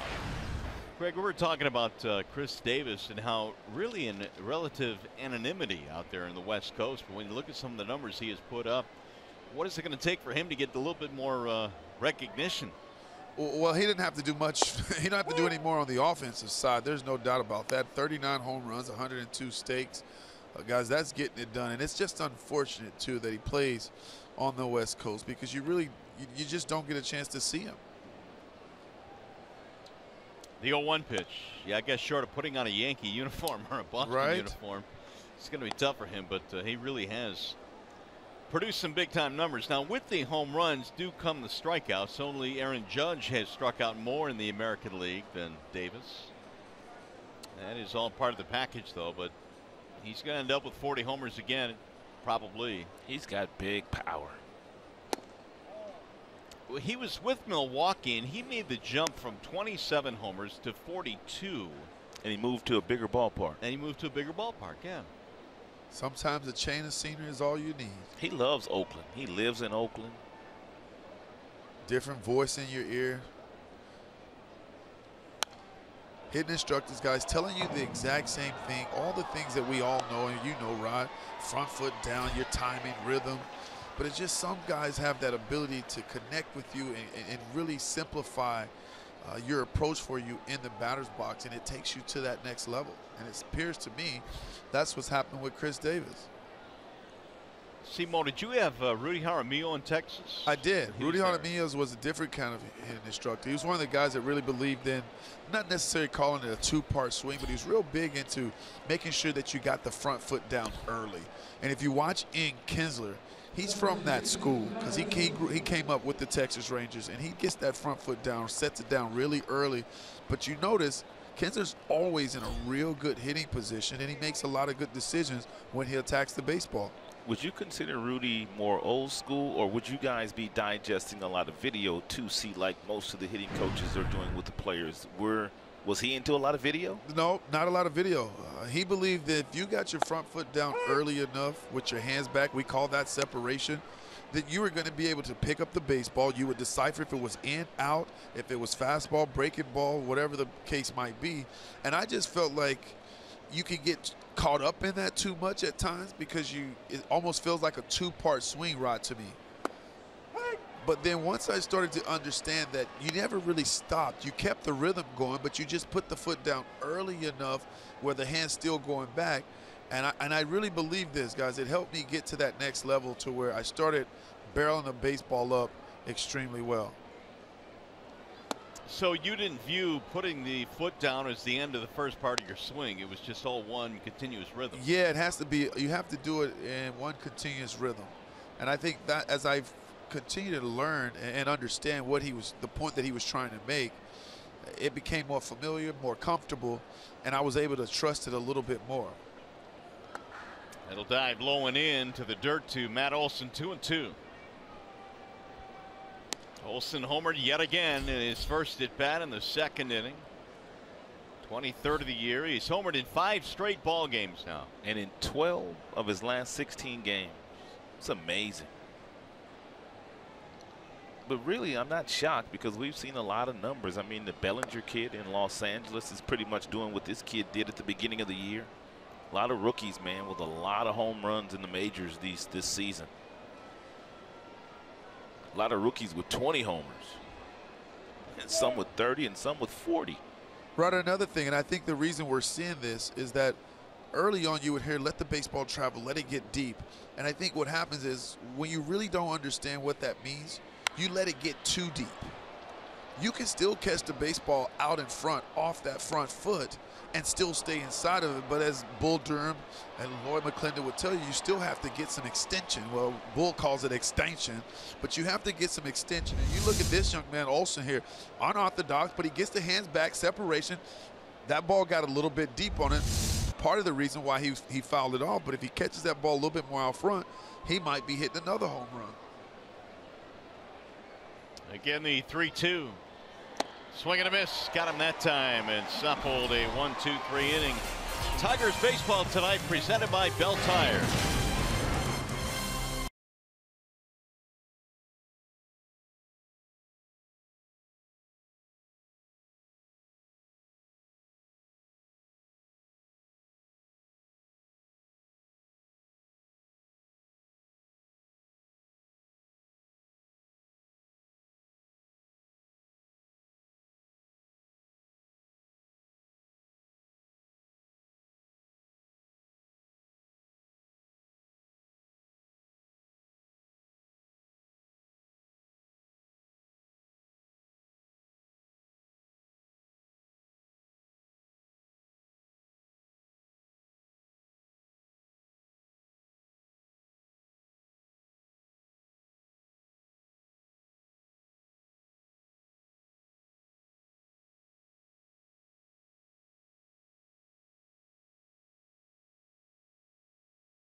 bottom of the 5th, diving for our Chrysler game break, and I've seen some Tiger fans, okay, but Kyle Vala of Marysville is at a different level. He and his wife, Amy, here.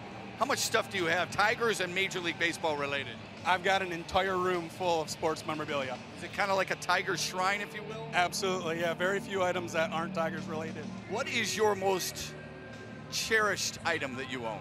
Well, I've got a Michael Fulmer pitched Rookie of the Year ball. I've got an Ian Kinsler clubhouse chair that he sits in, and then, but by far, this has to be my most prized possession, Miguel Cabrera game used bat.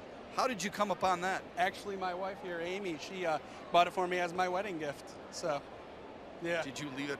Did you even take your eyes off it? I mean, you got look. You got to watch Amy walking down the aisle, yeah, Kyle. That's rule number one. It's her day, and yet she made your day with that. Yeah, I really didn't want to leave it, to be honest with you.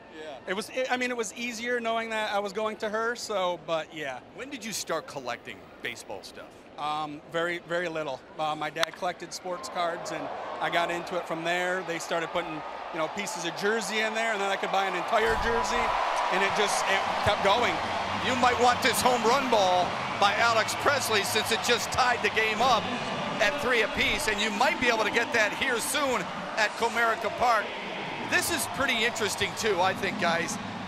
They were married on this date, September 17th, okay, of 2015. They've now purchased the batting lineup that Brad Ausmus put together. Why was that important to you? We've been doing it since we got married. We got the first one, now we have the second one. So yeah, we're just going to keep going. As long as they have a game on our anniversary, September 17th, we're going to buy it. Amy, you support this full throttle, huh? Yes, I do. Now, there's a surprise here, guys. Amy and Kyle are expecting their first child. Yep. It is a boy. And the name of this young lad will be who? Kinsler. Because? Ian Kinsler is my favorite, and it had to start with K for Kyle. Guys, she just blew my mind. Back to you. Kinsler, all right. Well, that's outstanding. That's I think that's a great tradition. Buying the lineup card on your anniversary of every single season. That is a really cool tradition. Simo, you still down there? Oh, I'm down here. Yeah, you guys saw that. Please forgive me for getting on you today and pick the stick, talking about he did not have his big boy pants. Well, he put him on then, didn't he, Rock? Goodness gracious. I love it. I went crazy up here. I'm still trying to catch somebody. I don't want to finish last. Take a look at this swing. Short, compact, get through it. Get up, ball. Look at you. I love it. All right, Simo. Now, did you envision a single, double, and a homer from Presley tonight? I'm not going to go that far, guys. I'm not going to go that far. Well, but what I did think that he was going to just barrel it up. He'd get a couple singles. He's still a base. He adds that element to the team. He's got 2 more at-bats. He's looking for the cycle, man. All he's got to do is shoot one to the gap in right center field, and he's got that triple. Yeah, he should have had that triple his first time up. He hesitated a little bit there right at second base, so that might have cost him the triple. Here's Castellanos. Nicholas Hill for 2, trying to extend his hitting streak, which right now is 15 straight. Chop foul, and the count is 1-1. Go Tigers. Matt Shepard, FSD. That ball just lost an awful lot of value. Yes, it did. I bribed Kyle. I said, Kyle, please help me look good here in case Alex Presley hits a homer. Can I sign the baseball? Amy looked at me and said, for what? And Kyle said, sure, why not? What a nice couple. It's pretty cool, though. I mean, to have a full room and shrine to the Tigers, this child is going to be Kinsler. And Amy said, I really hope they re-sign him, Shep, because I want Ian Kinsler to meet Kinsler Vala. How neat is that, huh? Yeah, that'd be really cool. Shep, get on the phone and make that happen, will you? Yeah, I'm going to talk to Ian Kinsler right after this game because the Tigers are going to win it. And I'm going to say, I'm going to tell you something. One of the more unique stories I've ever heard in all my years of broadcasting. Let's see what he says about it. The ball's up and in, 2-2 on Nick. And great work down there today, Shep, as always. It's a lot of fun. These kind of broadcasts are a blast, aren't they, guys? This has been really kind of a cool season in terms of our theme broadcast. One of my favorite parts is watching Shep drive the infield. Yeah, that was cool. Dragging it. What was our last theme broadcast? Nick rolls one to the shortstop, and out is Castellanos, 2 gone. Castellanos is playing Pepper with the shortstop today. That is the third ground ball that Barreto has fielded off the bat of Nicholas here tonight. Here's Jeimer Candelario. Couple of ground balls for Candelario. He's 0 for 2.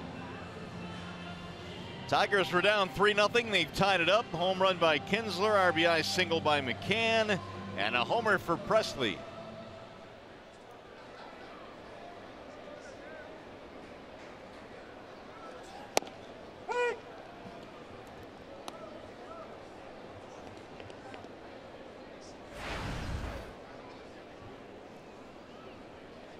Oh, 1 on Candelario. Swing and a miss.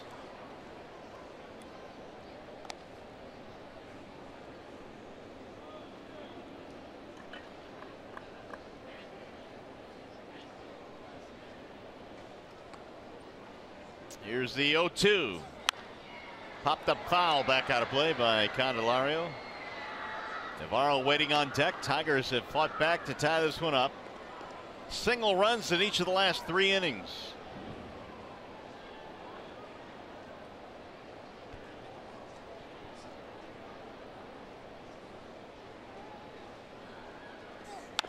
Chopper to the third baseman. Chapman backs up and it eats him up into left field. And Candelario is aboard. And when you're playing at third base, you're not really used to a ball coming down towards you this hot off the bat of a left-hander with this kind of top spin. And you can see Chapman, he came in, he went back, then he tried to get the best hop, and by the time he got back, he's on his heels now. And he couldn't make the adjustment with the glove. That ball scooted right past. Base hit for Candelario. That'll keep it going now for Navarro. The go-ahead run is on. And last time Navarro was up, he smoked the ball over the center fielder Pender's head and came around to score. There were 2 out, nobody on when Navarro doubled to center field, and then a single, a couple of walks. They had the bases loaded, but settled for 1.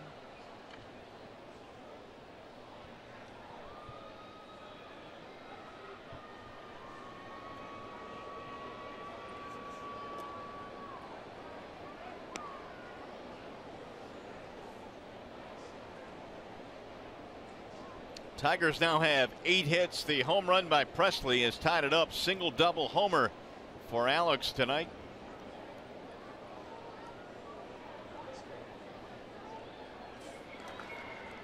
Smothered at home by Garneau and the runner holding. 2-0.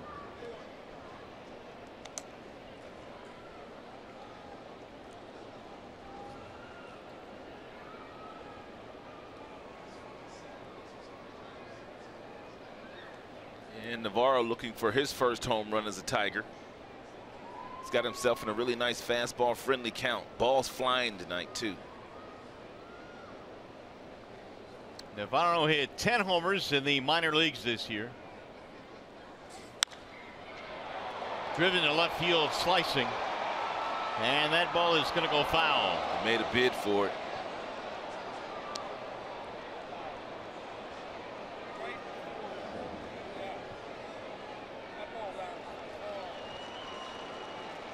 That ball didn't hit him in the head, did it? You know, I'm wondering. I think it did. No way. I guess he's all right, though. Oh, he's bleeding, isn't he? Bleeding a little bit. It did get him. Wow. Oh. Yes, it is. He needs to be tended to. Yeah, he does. Oh, my goodness. Might have broke his glasses.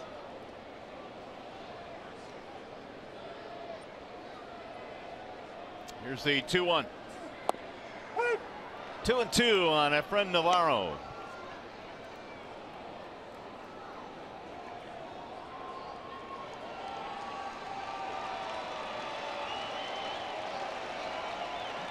Should Navarro reach, McCann is next.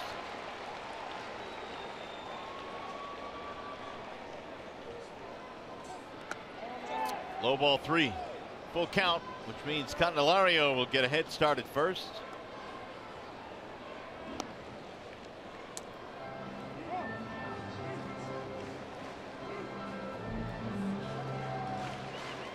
84 total pitches now for the right-hander Gossett.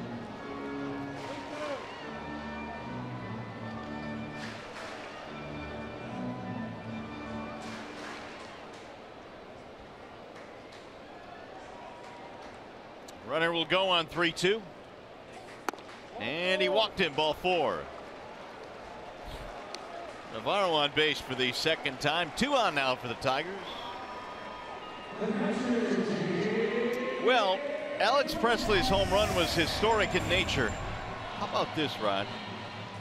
It tied the record set in 2000 for most home runs in Major League Baseball, 56-93. Whoa. And Presley, who is not known as a home run hitter, gets the honors. Scott Emerson coming out again, their pitching coach. There's more trouble here for Gossett. Tigers trying to take the lead here in a 3-3 game. And the base on balls has been an issue for Gossett lately. In his last 3 starts, he's walked 9. And he's walked, what, 4 here today?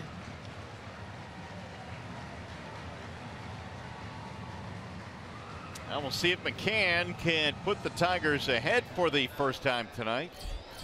There is action. Colomb, the left-hander, is warming up.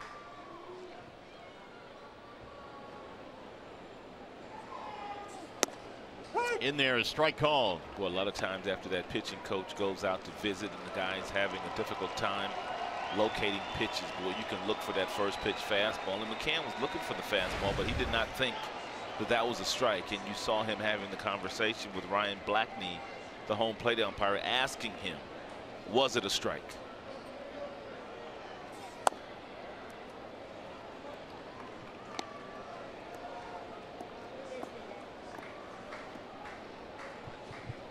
Three runs on 8 hits for the A's, 3-5-0.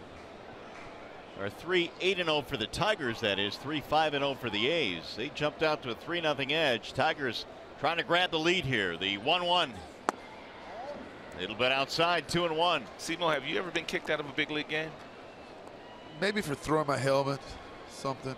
Arguing with the balls and strikes with the home plate umpire. That's a no-no. So, yes, Rod, I have been thrown out. Minor leagues, big leagues, it don't matter. I get too excited, man. You're competing, man, and I get too mad sometimes. But yeah, I would get too mad. Are there some umpires that would give you more liberty to have a conversation than others? Yeah, I believe so. And the one thing that I've heard and found out is that as long as you don't disrespect them, especially being in the batter's box, like right now, James McCann's, he's getting his stance, he's getting in his rhythm. But if you're talking to him now with your head down and not looking at him, they seem to let you chirp at him a little bit more. Grounded fair over the bag at third base. This will give the Tigers the lead. Candelario comes around to score. Navarro is right behind him. He will score. Big Mac going to third. He is in with a 3-bagger.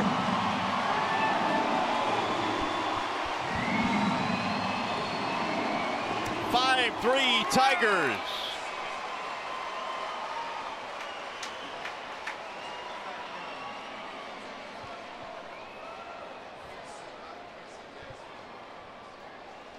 Right over the bag at third base. 3-1 fastball that is down, and James McCann goes down and get it and whistles this ball right past the diving Chapman. And down in that left field corner, Davis had some trouble with it as he got there. He slipped, and the ball eluded him. That allowed McCann to get to third base with the triple. It also allowed Candelario and also Navarro to score. Tigers have come all the way back in this one, now lead 5-3. McCann having a big night. He's got 3 RBIs. And it's a wall side windows pitching change. We'll be back to Comerica.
Now 5-3 is our score as we play here in the bottom of the 5th inning. Time now for the Bernstein advantage, and these fans have had the advantage by interacting with us on @Fox Sports DET on Twitter, and they have won some prizes. We'll continue to give prizes away every inning for the rest of the ball game tonight, so continue to follow @Fox Sports DET and interact with us tonight. We have a new pitcher now. Daniel Colomb will take over. Colomb has pitched a lot this year, and pitching in his 68th contest. The ERA not bad. It sits at 3.67, only 36 strikeouts, 20 walks, which tells me he's not a hard thrower. Mikey Matuk is pinch hitting for Tyler Collins.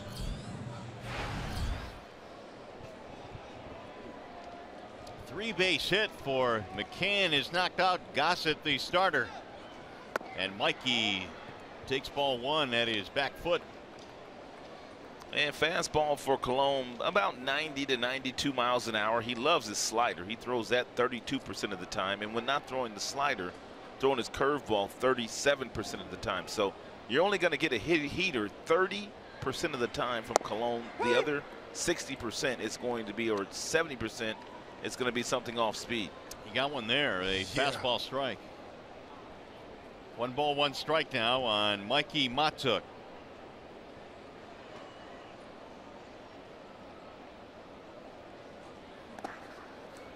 Blocked nicely at home by Garneau. Pretty nice bender there. Real nice depth. Sharp. Huge break on that breaking ball. Columbus been much better at home this year, a 2.35 ERA. The earned run average on the road almost 6.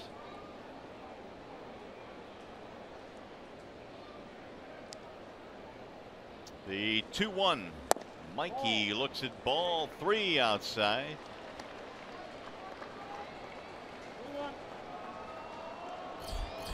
Iglesias on deck.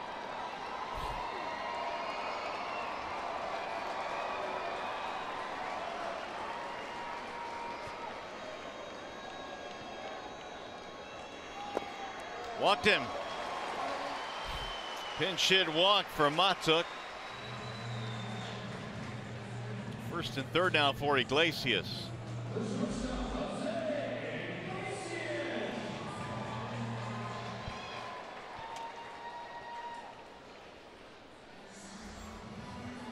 Walking a ground out for the Tiger shortstop.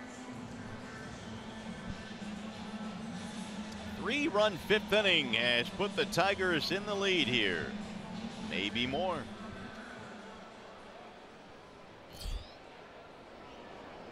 Iglesias, the 8th man to bat in this inning. Way outside, 1-0.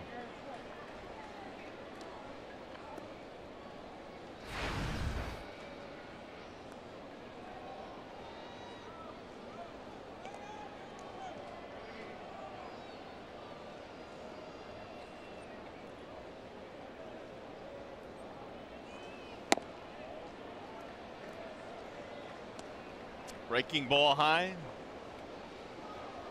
Colomb went to high school in the Phoenix area, Scottsdale Chaparral High School. It's a good school. They got a lot of players coming out of there, don't they? Absolutely. The 2-0 is high, 3-0. Colomb has thrown 8 pitches and 7 have missed the strike zone.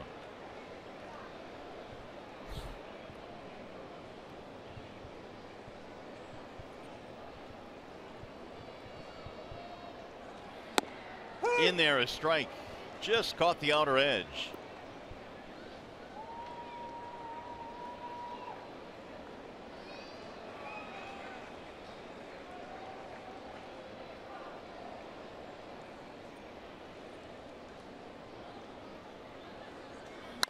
Iglesias slices one to the gap. That's going to get down. That'll get one more run in. Matuk coming to 3rd. He'll stop there. Double RBI for Iglesias.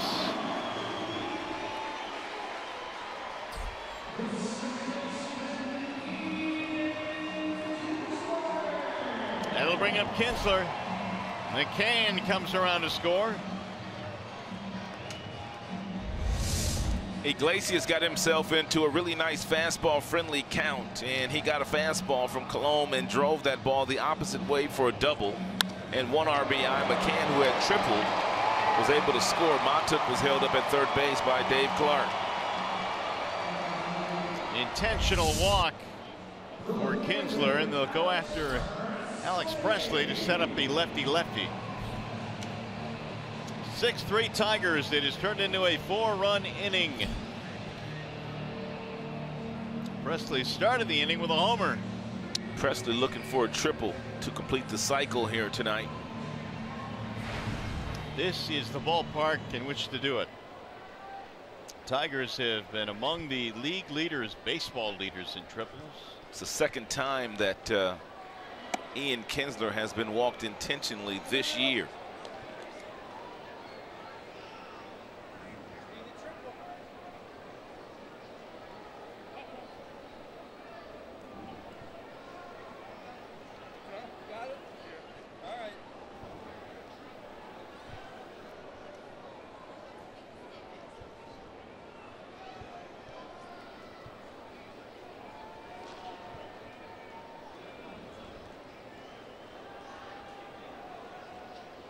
Now Colomb with the 1-0.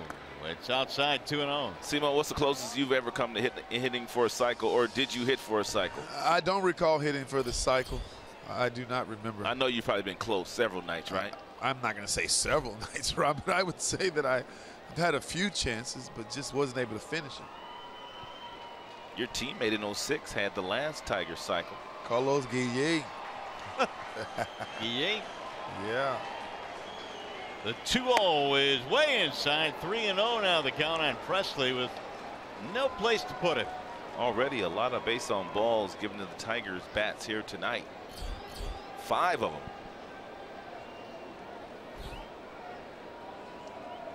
Miguel Cabrera waiting on deck. Hey. 3-1. Presley doubled in the first inning, singled in the third, and homered here in the fifth. The double that he hit in the first, he was thrown out at third trying to stretch to a triple. The 3-1. Full count now on Presley.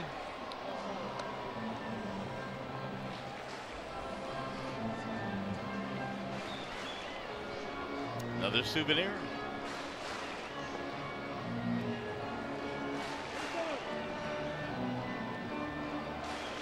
Tigers now have 10 hits. The A's have 5. Swing and a miss. He struck him out to end the inning.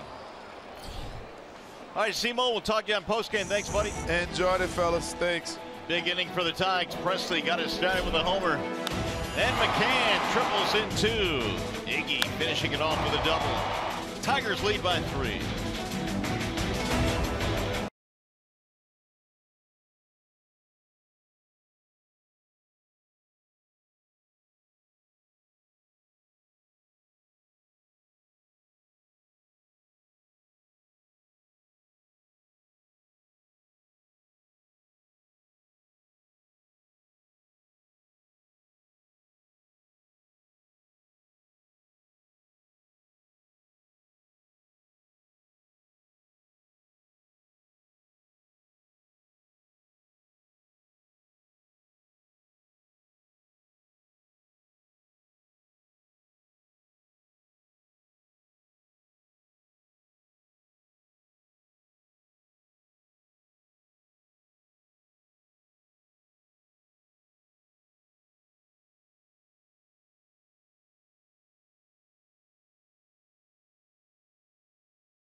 Tigers baseball on Fox Sports Detroit is brought to you by the Sam Bernstein Law Firm, official legal services sponsor of Fox Sports Detroit. Bell Tire, for tires and auto service, everybody needs a Bell Tire guy. And by Chevy, the only brand to earn J.D. Power and Dependability Awards for cars, trucks, and SUVs 2 years in a row. And you are looking at the collection of Brian Sneer, who is a police officer in Wayne, Michigan, who's got himself a very extensive collection. It is our piece of history night as we talk about memorabilia. A big part of this game always has been, always will be. Ryan Healy will stand in now. Tigers have a 3-run lead after falling behind 3-0 in this game. Swing and a miss. Outstanding breaking ball there thrown by Sophold. Matuk stays in the game to play center.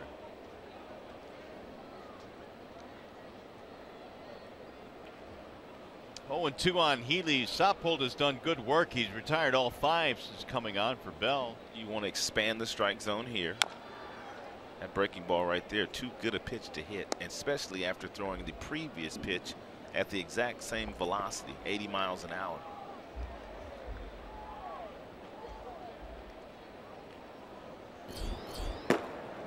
Daniel Stump and Drew Verhagen in the Detroit bullpen. Here's the 0-2. Healy, Chapman, and Canna coming up here in the 6th inning for Oakland.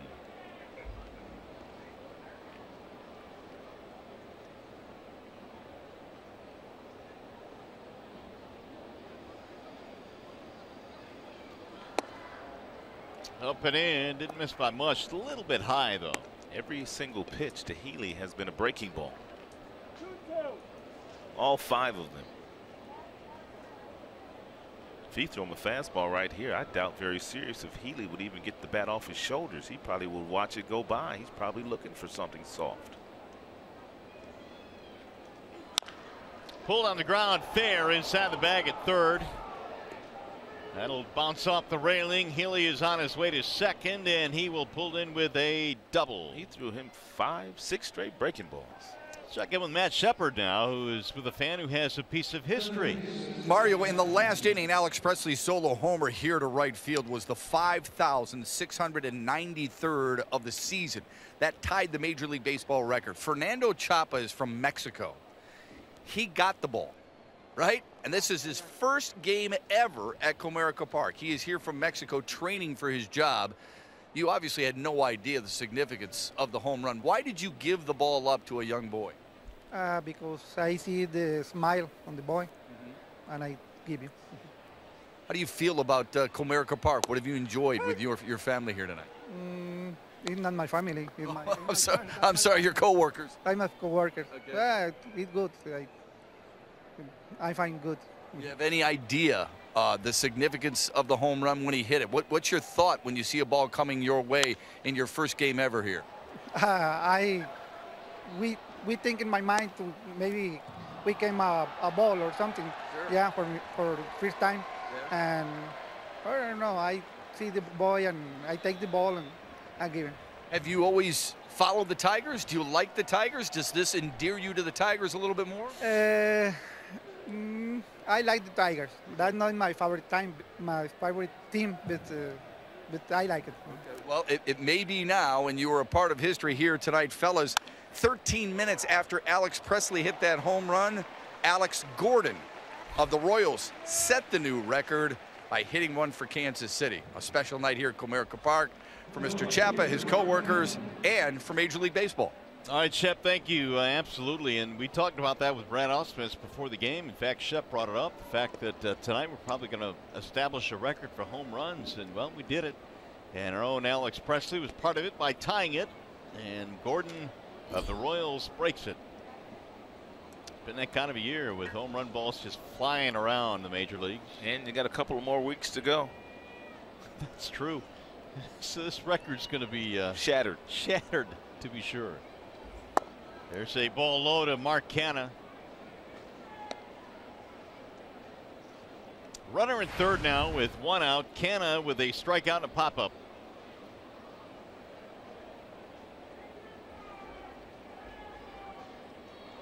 Canna batting .220 in his 4th separate stint with the big club this year. 1-1.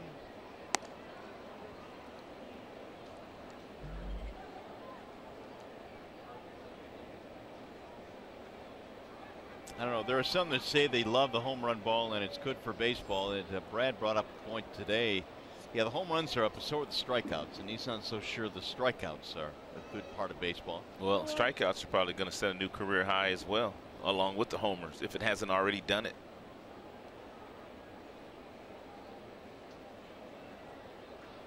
Now the 1-1.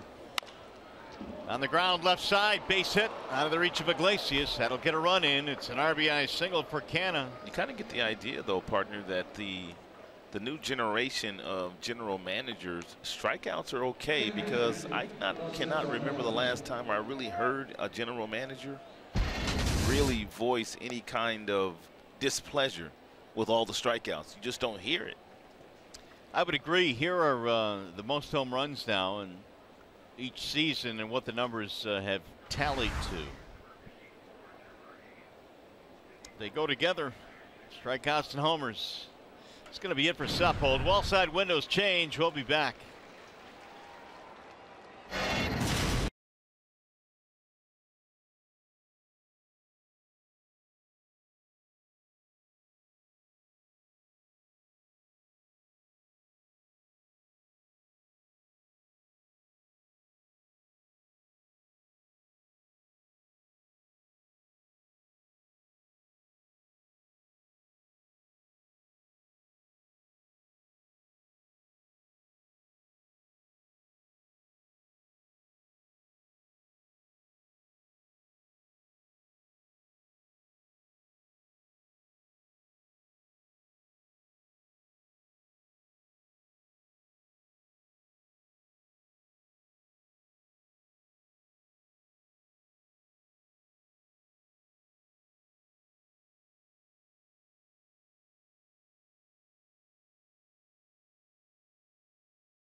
Well, September 18th is my anniversary. I was married September 18th of 2009, and in 2013, we, as an anniversary present, went to the game.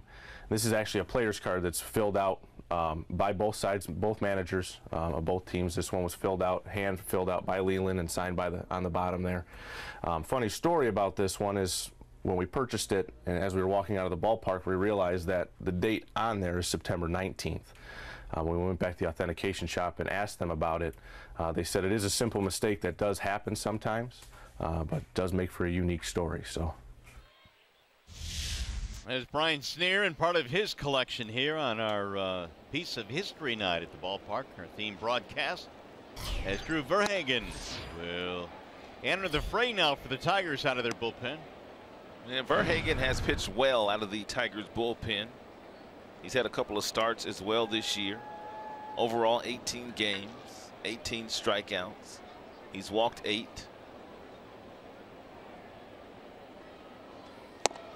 Garneau looks at a strike. Brad really likes Verhagen out of the bullpen. As a matter of fact, Brad said yesterday he has told Drew that he prefers him in the bullpen over him being a starter. I think Verhagen still wants to be a starter, but Brad just kind of likes him in these situations because he really gets a lot of ground balls, and he can get himself out of jams with those ground balls. Do you think he's more effective in shorter stretches as well? I do think that he has pitched better out of the bullpen, so I do agree with Brad. But there are times when I do see Drew, and if they really got him stretched out, I think he could probably start as well. #1 draft choice. He's a big, strong, physical kid. He's got 96 with his fastball. He's got a nice breaking ball, but he got a really good power sinker. Back toward the seats and out of play. McCann gives the look. It's almost like Chad Bell. Chad Bell now has had 3 starts up here, and the reason why Bell got the opportunities, yes, the Tigers had some injuries, but he was pitching so well in long relief. I mean, every time they would call on Chad Bell in a situation where they needed 3 or 4 innings, he would pitch so well, and I think that's probably what went into the decision making when they decided to give Bell a few starts. Yeah, I agree with that 100%. In fact, Bell had several outings of more than 3 innings. And so was the natural progression. Of course, Chad had started in the minor leagues as well. That is popped up. Shallow right field. Castellanos long run, and Nick will get there.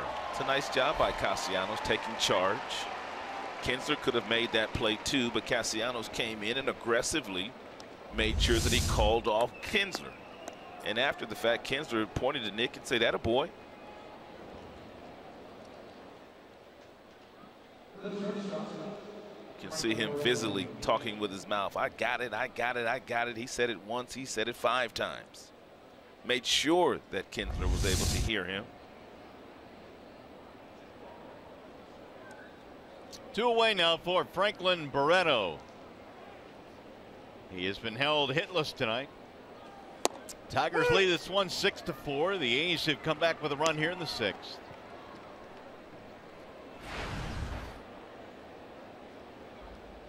Barreto, the Athletics' #1 prospect each the last 2 years, can play short, can play second.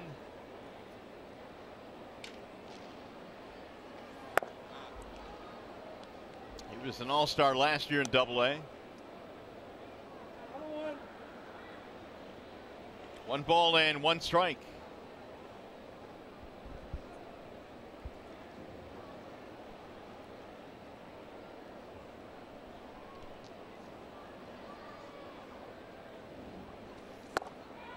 Big swing there by Barreto. He as well showed some power in the minor leagues with 15 homers at AAA. But with that came a bunch of strikeouts as well. He fanned over 140 times this year. He's had a difficult time of catching up to the fastball here today. And Chad Bell punched him out his first time up on 3 straight fastballs. Verhagen just threw a fastball by him at 94. Oh, and he carved him up there with a breaking ball for strike 3. Inning over.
America Bank game summary. Chad Bell started for the Tigers and gave up solo shots to Matt Olson and also Matt Chapman, the 3rd baseman and 1st baseman in the 2nd inning. Ian Kinsler got the Tigers on the board In the third inning, he hit his 20th home run of the year. And Presley, Alex Presley, he muscled up for one. His second homer of the year. Already a big day for Alex. He's doubled, he's singled. He is 3 for 4 today.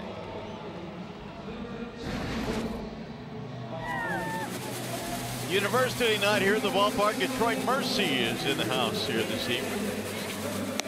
Mercy, that's the Titans. The Titans indeed. Wallside windows pitching change. Michael Brady coming on. Yeah, Michael Brady has pitched 26 2/3 innings this year at this level. The ERA over 6. He does have 21 punch outs and 5 walks.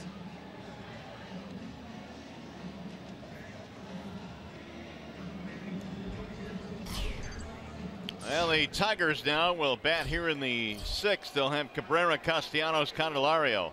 And Brady has a fastball that gets up to about 91, 92, but he throws lots of cutters. That's about 88 miles an hour.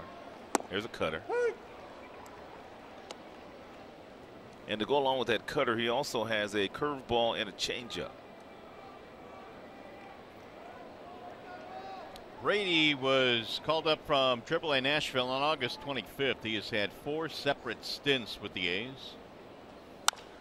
Slice to right field down the line. It is a fair ball. It'll go to the corner. Cabrera's on his way to second. And Miggy is sliding in there with a double. His second hit tonight.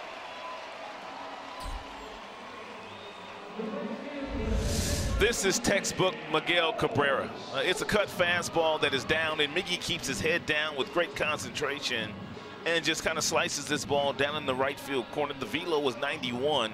Miggy had to get on his horse because Canna played that ball perfectly off the wall, and Miggy had to slide in with a double.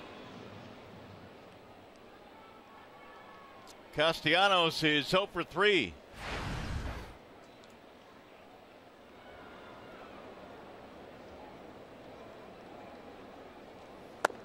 Ball 1.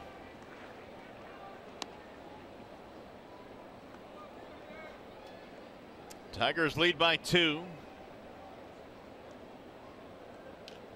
Michael Brady out of Laguna Beach, California, went to high school at Santa Margarita High School. Laguna Beach, man, that's a nice part of the country. It sure is. That's fouled straight back.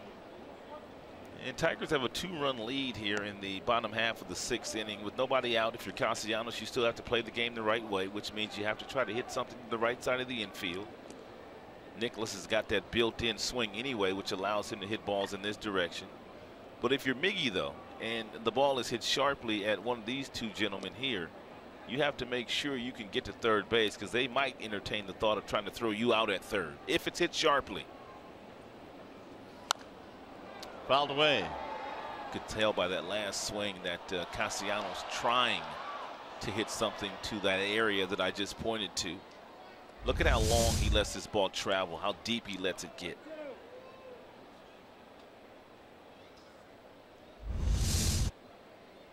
Tigers have 7 extra base hits, 4 doubles, a triple, and 2 homers. Tonight? Tonight. Oh.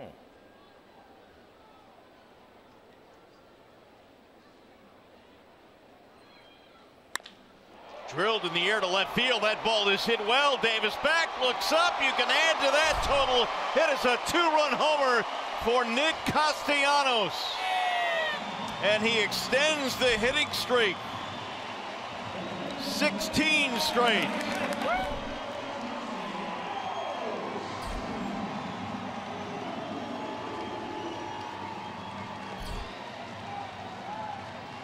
Eight for Tigers. Castellanos got a fastball, 4-seam variety at the top of the strike zone, but man, did he set his base perfectly there before launching this home run to left field.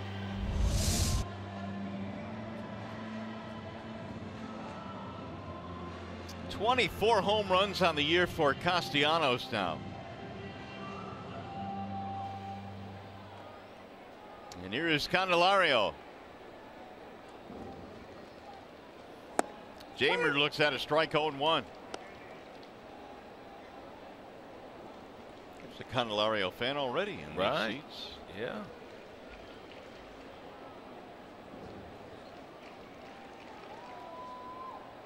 Here's the 0-1.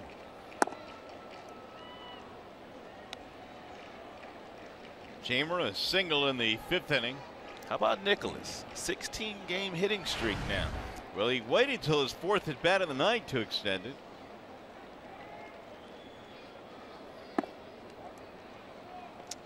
Tiger fans be eating curly fries tonight too.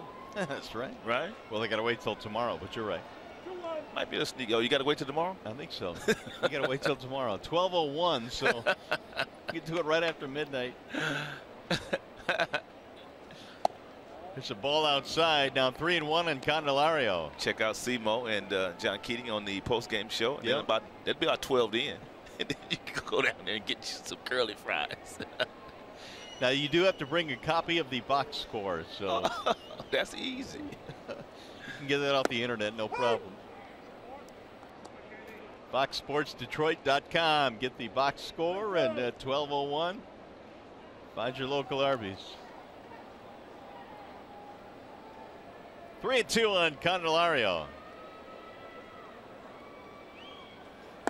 And he lost him. Ball 4, the first 3 reach here in the 6th.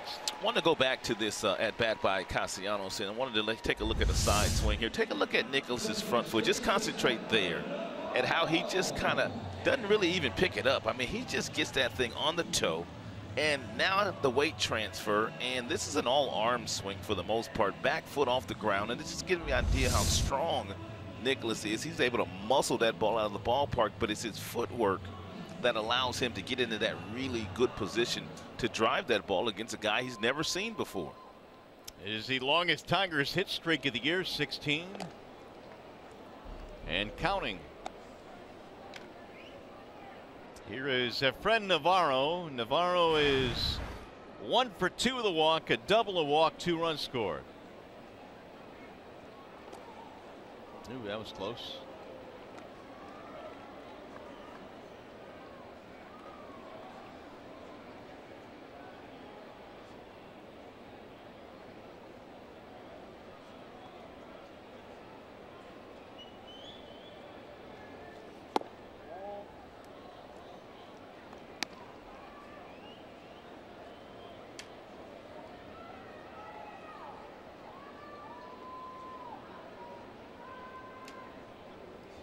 Tigers fell behind early in this one, 3-0, and now the shenanigans going on inside the Tiger dugout there. Jordan Zimmerman looked like he just poured some coffee on Nicholas. I think was throwing some seeds at him. Jordan wasn't having none of that. Zim says, "Take that." Zim, by the way, scheduled to go for the Tigers on Thursday. Brad said before the game today that's the plan right now. It'll be the first game of the series against Minnesota. And depending on how long Jordan can go, I believe Daniel Norris will be stretched out long enough to back him up in that game if they want to use Norris in that fashion to back up Zimmerman on Thursday. Fouled away. What did Norris, I believe, went 50-something pitches. Yeah, he went over 50. Yep. So he's stretched out pretty good now.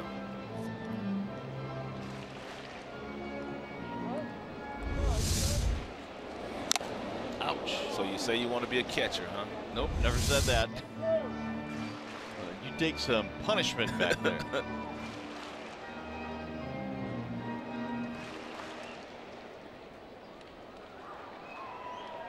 Still nobody out. One of my first broadcast partners in Arizona, Joe Garagiola Sr., the Hall of Famer. Used to always, you know, every time somebody gets hit, we always say the tools of ignorance, and he used to always say, no, those are the tools of intelligence. Spoken like a catcher. That he was. I will say this about catchers, man. By the end of the year, they have been covered by every bump and bruise you can find. They take a beating throughout the course of the year.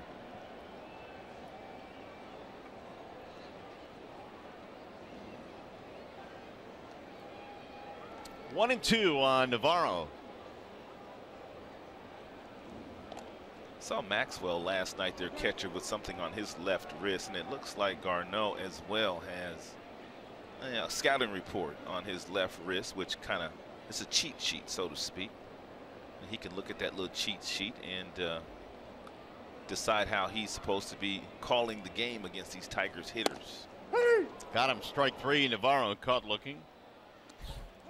One away now. We bring in Matt Shepard. I'll tell you something, Mario, this is what makes baseball really special. We brought you the last half inning about this gentleman able to catch that Alex Presley home run ball. Well, Brian Almonte of the Tigers heard about the story, watched it on Fox Sports Detroit, said we've got to do something for this gentleman. So, Brian, what do we have? So we have here, te queremos presentar una pelota firmada de Miguel Cabrera, un regalo de los Tigres para usted. So we just want to present this gift to him, a signed baseball by Miguel Cabrera for him, for his kind gesture for that kid. So unbelievable story. Feel like it would be great. So Thank you so much. Of course. Thank you. Gracias. Made his night, Mario. That's what baseball is all about, buddy. Boy, it really is, man. And kudos to Brian Almonte. That is nicely done. He is the interpreter the Tigers have for their Hispanic players, their Latin players in the locker room before and after games. That's real cool. And Brian took it upon himself to do something for that fan. Nicely done. 0-1 the count on James McCann. And a bouncer off the end of the bat. They'll go to second for one. Relay to first. He's going to pull him off the bag, and Mack is safe at first base. Two gone.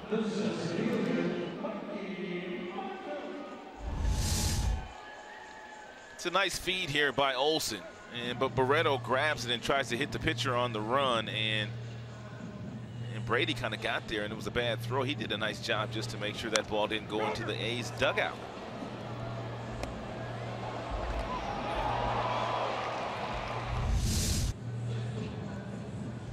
It'll bring up Mikey Matuk, who came into the ball game as a pinch hitter for Collins and stayed in the game.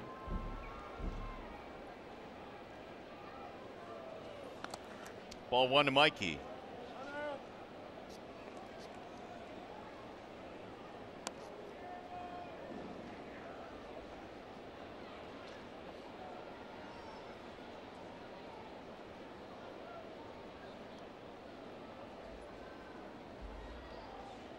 Tigers have 12 hits in this game. They lead 8-4. They've added two more here in the sixth. On a two-run shot by Castellanos. In there, a strike at the top of the zone. Daniel Stump in the Tigers pen.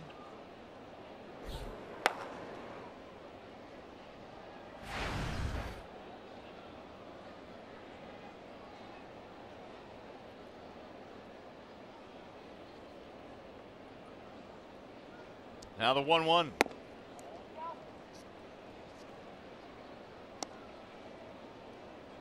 That was the 22nd pitch thrown by Brady, who has taken over here in the sixth.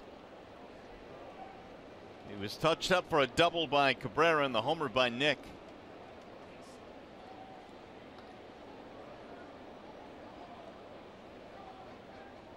Now the 2-1. Mikey fouls it back, 2-2.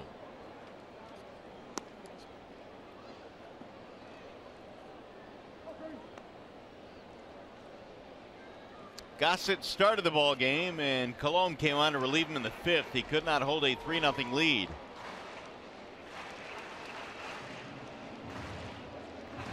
Tigers tonight have to be encouraged. About 8 runs on 12 hits.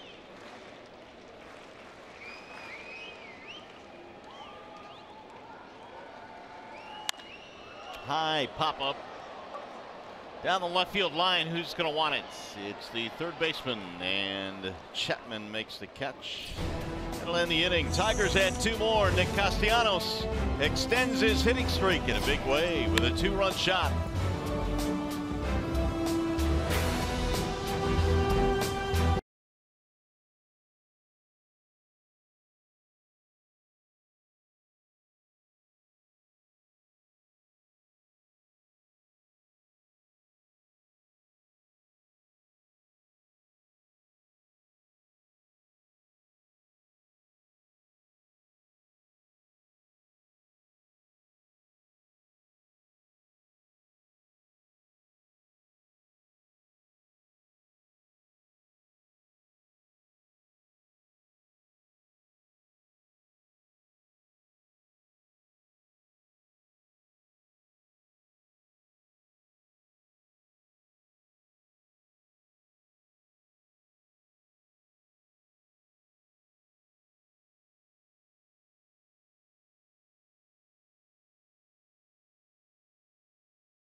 their opponent here tonight. And I tell you what, the Oakland A's, I might as well get a seat right out here in right field, because that home run that Alex Presley hit, so very important to so many people. And Joe Florka is from Warren. His son Cameron now owns that baseball. That's a historic home run, Joe. I just told you a little bit about it. Does that make it even that much more special for you? Yes, a special ball for a special boy. Yeah. What was your reaction when they decided to give it to Cameron? Well, like I said, I saw it fly over her head, basically ducking at the same time. And all of a sudden I see somebody reach for it and said, oh, they got the ball, okay. Don comes back a few minutes later, my friend, and says, here, Cameron. I'm thinking. And Don said, where's it? I said, Don, where's it from? He said, from them gentlemen and family back there. So we turned around and thanked them, and it was, they're great people. There are good people in the world. Is this the first baseball Cameron's ever been able to collect here at Comerica Park? No, he's gotten a couple. This one might be a little bit more special. Yes, that is going in a special case with the ticket and little writing on the back. It's pretty special, and special family. It's a feeling in baseball that oftentimes you cannot duplicate in sports. Would you agree with that? Oh yes, oh yes, oh yes. Well, as a kid growing up, I was at Olympia when Gordy broke Rocket Richard's record. Really? Yes. Okay, so that's a special moment for you. We thank you for your service. And Mario and Rod, we've talked to the Tigers about this special moment as well. They're going to do everything they can to get that baseball from Cameron, have it signed by Alex Presley, and then get it right back here to the Florka family.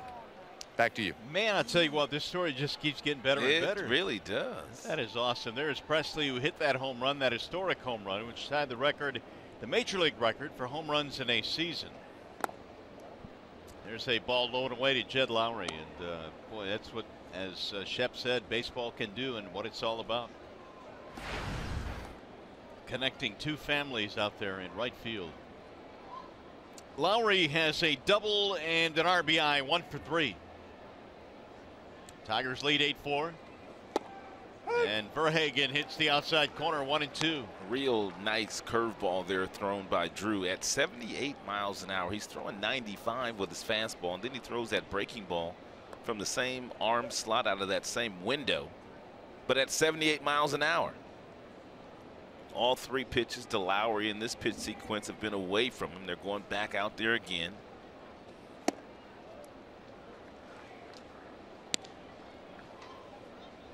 Lowry's such a good hitter, though. You might want to at least show him 1 pitch inside, or he'll be diving out over that plate trying to lay something in the left center field or to left field.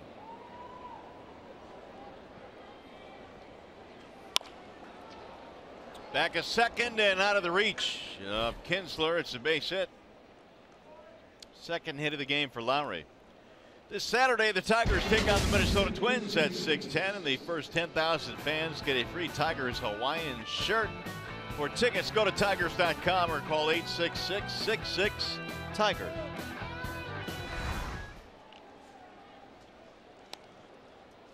Home games winding down, man. We got one more against Oakland. We got Minnesota coming to town Thursday for a 4-game set, and that'll wrap it up at home. The Tigers will finish up on the road. Second year in a row that we've finished up on the road. Ended up where? Atlanta last year. Yeah, hot Atlanta. Here's Davis. Ball 1.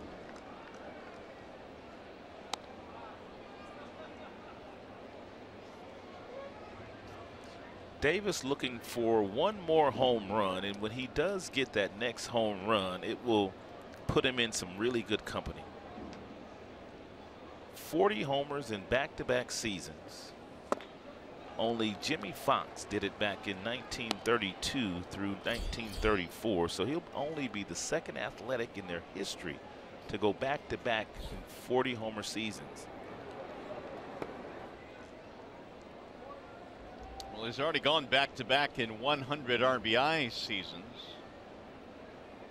There's been some other athletics that have hit 40 homers. McGuire's done it 3 times. Canseco's done it a couple of times, but not back-to-back like Davis will do and Jimmy Foxx has done. It's hard to believe McGuire didn't do that. No, he didn't go back-to-back.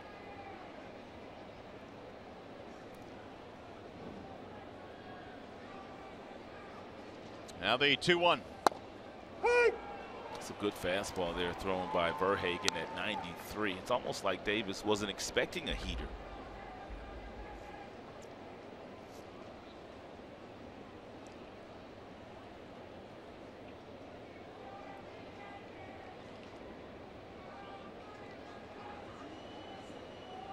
Here's the 2-2, and it's lined to left field. It's going to get down a base hit.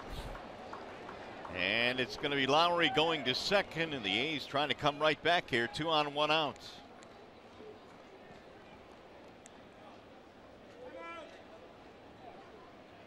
It's going to be it for Verhagen. Brad coming out now to make a pitching change, it appears. They've got Olsen coming up with the lefty stump warming up, so they'll want the left-hander to come in here. You don't want to make a mistake to Olsen. Pitching change, Verhagen out of the game, and we'll be back.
Baseball on Fox Sports Detroit is brought to you by Comerica Bank, a part of Detroit and the community since 1849. Your Metro Detroit Chevy dealers. Visit ChevyDetroit.com. See why Chevy drives the Motor City. And by Wallside Windows. We can do that. We are the factory. We're looking at the collection of Josh Ludwig on our Piece of History night. A lot of folks around the Metro Detroit area with large memorabilia connections. Here is Daniel Stump now. He's going to pitch to Olsen. Stump has pitched well since coming up from the minor leagues, pitching in his 48th game. He has punched out 31. He has walked 14. Really good earned run average, under 3. He's got a good fastball, anywhere from 92 to 94. Tigers on top by 4.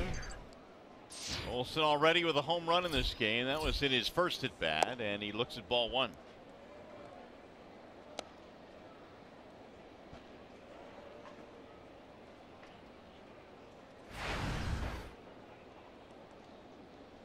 Daniel pretty much a two-pitch pitcher, and pretty much fastball slider. An occasional changeup, but not very often. He's got himself in a dangerous count right here to a kid that is on fire right now. That would be Matt Olsen, who was homered now in 5 straight games.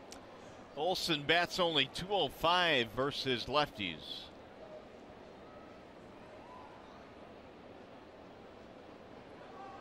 Here's the 2-0, and it's outside now. 3 balls and no strikes. A lot of walks in this game on both sides. 2 singles here in the 7th, and the A's putting a rally together. Here's the 3-0. Dotted the outside corner, 3-1. He sure did with a 94 mile-per-hour fastball. Everything has been away from Olsen.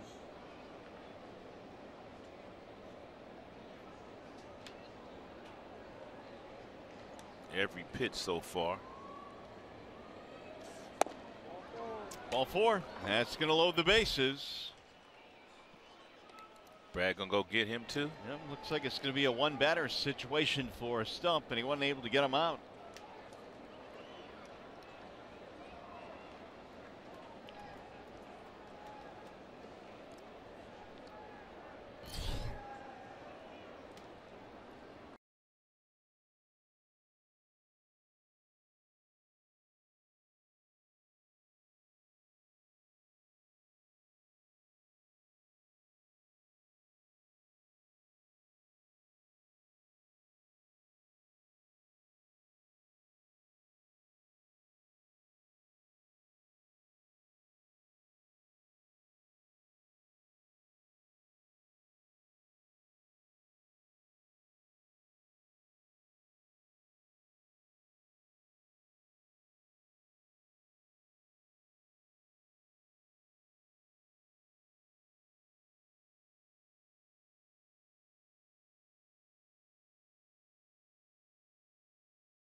Week 4 times already this year, twice with the Tigers and twice with his new team, Arizona.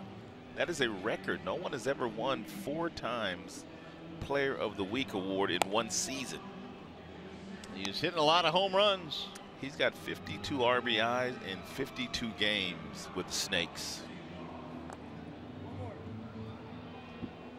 Here's Wilson now. He'll take over for the Tigers out of the bullpen.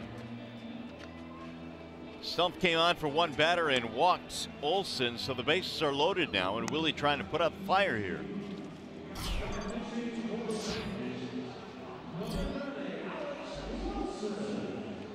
Ryan Healy will face him. Alex Wilson has inherited 29 base runners this year, and 12 of those have come around to score, so that's a high number of allowing runs to score. I'm sure he would like to make a pitch here to maybe try to get a double play to get out of this inning, but that inherited runner stat is a really good stat to look at in some of the relievers that come in out of the bullpen.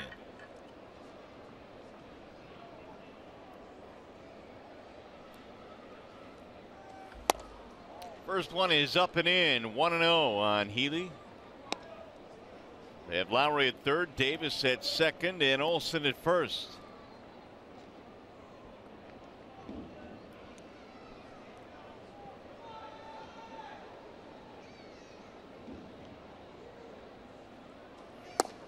Healy looks at a strike, 1-1. It's a well-located cut fastball there at 89, thrown by Willie. You can get a ground ball if you keep the ball south of the knees against Healy. He stands 6 feet 5 inches, 225 pounds, out of West Hills, California.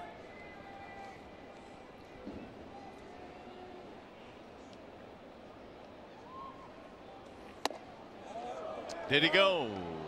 Negative. I like that pitch, though. I really do. I don't know how Healy was able to hold up on it. Jerry Meals is the crew chief. He's at first base. It's about as far as you can go and not get a strike called.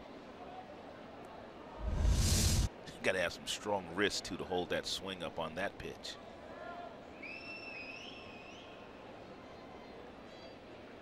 Get it in there.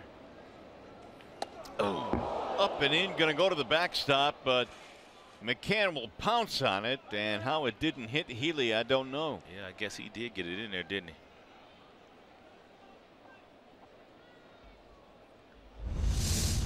Two-seam fastball. They're trying to get it in, but this one just ran. Oh, my goodness. How'd that miss him?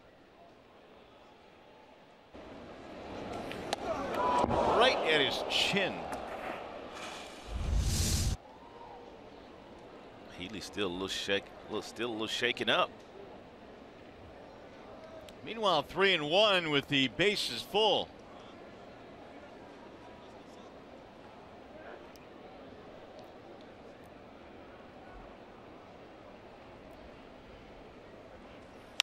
Bouncing ball to short.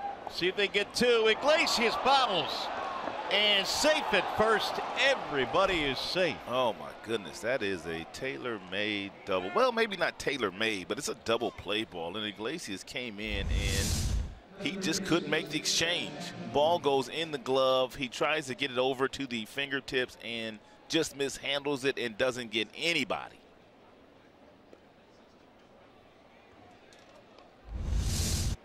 8-5 ball game now. That'll be an error on Iglesias. And the tying runs are on the bases. Here's Chapman.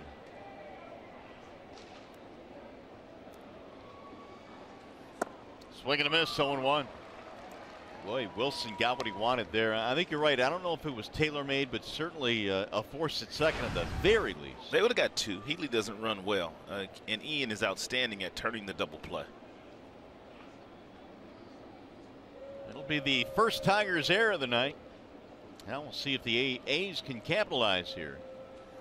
You don't want to give these guys too many extra outs, not with all the power that they have. They've got way too many guys that have power to hit the ball out of the ballpark.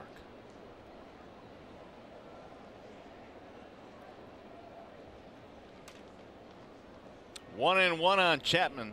He homered back in the second.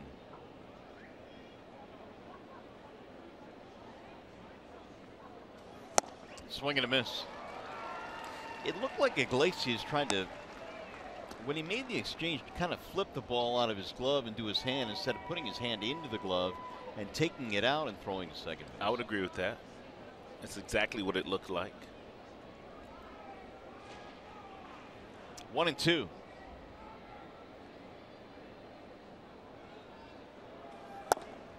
Got him, strike three in the outside corner. Huge strikeout there for Willie, and there's the disagreement there from Chapman. Chapman, I believe, thought it was low. And Bob Melvin also barking at Ryan Blackney from the dugout. Nice job by James McCann, ever so slightly taking that glove and bringing it up. Watch McCann in the glove. Whoop, bring it right up into the strike zone, and he got the call.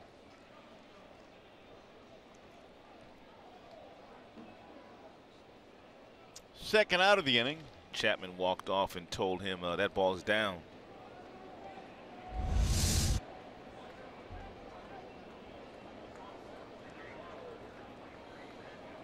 Matt Joyce now will pinch hit for Canna.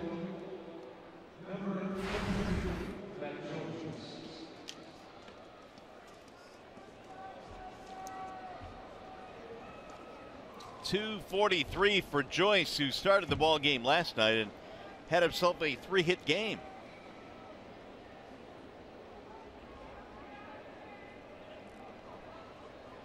Bases loaded, 2 outs. And Joyce rolls it foul, 0-1.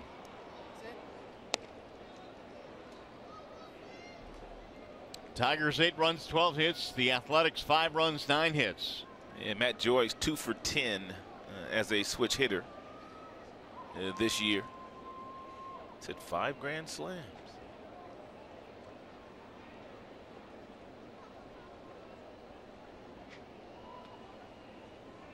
Now the 0-1. And he missed it outside. 1 ball and 1 strike. Alex got a firm fastball tonight. He's been as high as 94 with some good movement.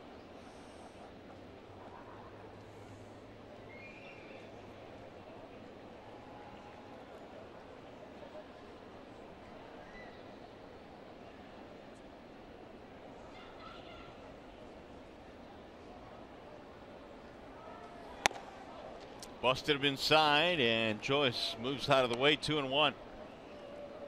Joyce, former Tiger, spent 1 year in a Tigers uniform, then traded to Tampa. It's been a nice bounce back year for Matt. He's got 24 homers. He's driven in 65.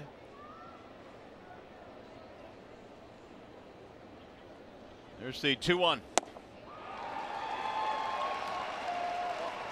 Now Wilson 1 strike away from closing out this inning. They got 3 Matts on their team. They got a Chapman, an Olsen, and a Joyce. There might be some more if we look harder. Hey, Matt, come here. They start looking at which Matt. It's like we had 3 Justins. All 3 Justins gone too now. That's right. Fouled away.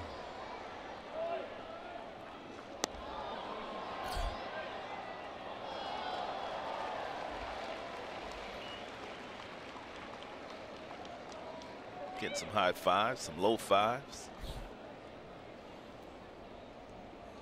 2-2 the count on Matt Joyce.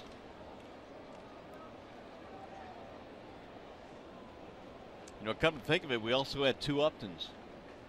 Yeah, we did have 2 Uptons. Justin and Kate. High fly ball, right field. It'll stay in the ballpark. It's Castellanos to end the inning. They'll get a run coming up the McLaren Health Plan 7th inning stretch.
So this is Ruby Ellen.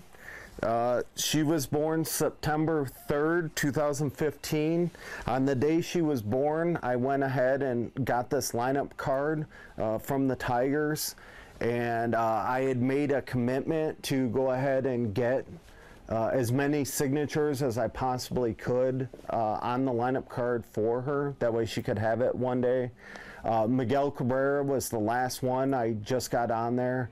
I'm still missing Alex Wilson and Bruce Rondon, and then there's a couple that have snuck away, but besides that, those are the only ones I'm missing. I really hope that her and I can get into it, but I want it to be her decision, because anybody I've known that was forced into anything, whether it be sports or forced to wait in a line, they end up hating it. So I just want her to like it, and then hopefully we can make that a bond between her and myself. So.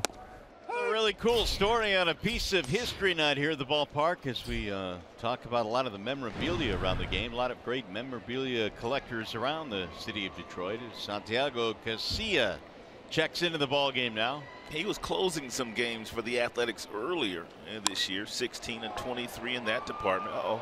Look out, Smolinski just came in the game and nearly slipped and fell. One gone here in the 7th. Jake Smolinski, the new right fielder, takes over.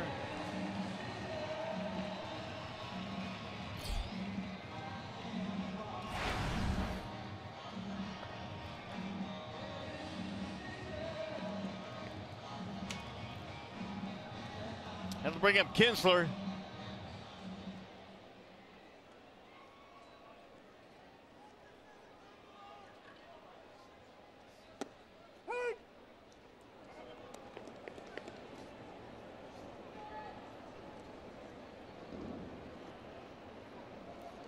Tigers lead 8-5. They've out-hit them 12-9 tonight. Ian has a homer in this ball game.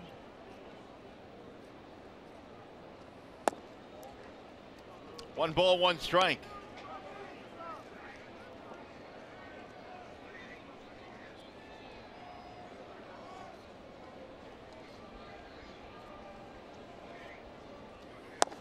There's a strike called. Yeah, good cut fastball there thrown by Casilla at 90 miles an hour. And located beautifully on the black outside.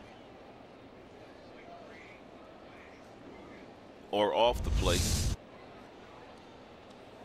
Ooh, all the way to the backstop.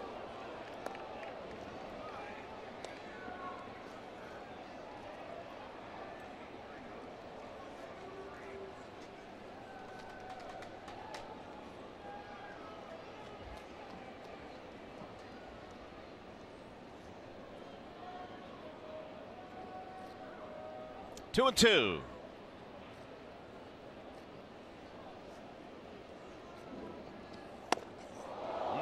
Little chin music there for Mr. Kinsler, who buckles out of the way. 3-2 now.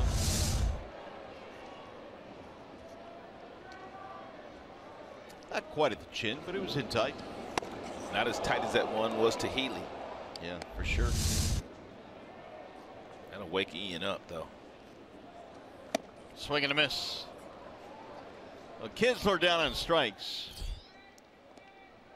And there are two gone now. Just like we promised earlier in the game, it's Miller time, brought to you by Miller Night. One of the great happenings here at the ballpark tonight was Alex Presley hitting a home run. And Presley's second of the year, but it was cool because Fernando Chapa, in his first Tigers game, caught the home run ball, but he saw Joe and his son Cameron, Joe Florka, and decided to give him the ball, which was really cool in itself. So the Tigers decided, let's give Mr. Chapa an autographed baseball from Miguel Cabrera. And the home run ball hit by Presley will be autographed as well. So two families kind of came together out there. They sure did. In right field, and it was just a great gesture from Fernando Chapa in his first Tigers game, giving up that baseball to Joe and his son Cameron. Nicely done. That home run ball by Presley also tied the record for home runs in a season, later broken this evening by Alex Gordon in the Royals game. 1-2 on Presley.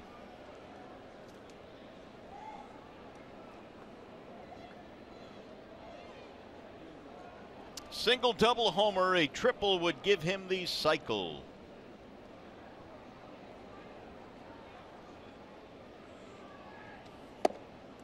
Two and two.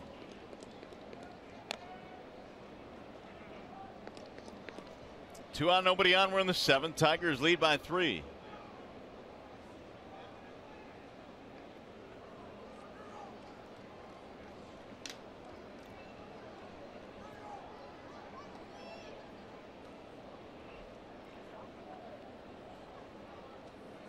Little chopper back to the mound. Casilla will handle it. And Presley is out. Going to be a 1-2-3 inning. We go to the eighth. Tigers baseball presented by Bell Tire.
The offense, well, all 9 starters have reached with 7 extra base hits tonight. And Chad Bell went 3 1/3, 5 hits, and 3 runs. Chad Bell went 3 1/3 5 days ago, 3 1/3 today, and he threw 76 pitches in both outings. Can't make this stuff up. No, and we've talked about how Tiger starters need to go a little deeper, and in some cases a lot deeper. Well, hopefully Anibal Sanchez can take care of that tomorrow, who pitched a brilliant game 5 days ago against the White Sox. 6 innings, 11 strikeouts for Sanchez. Joey Wendell is going to pinch hit.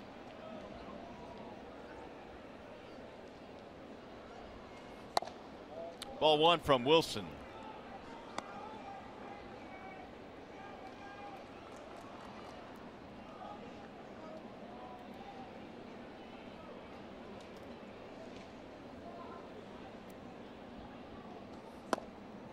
Right at the knees, a strike called. 1-1 on Wendell.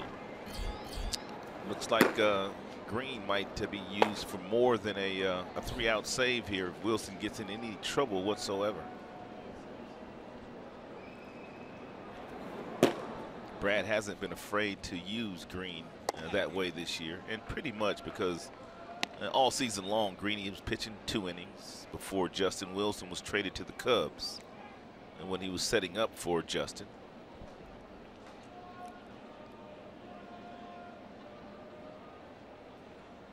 Here's the 2-1 to Wendell.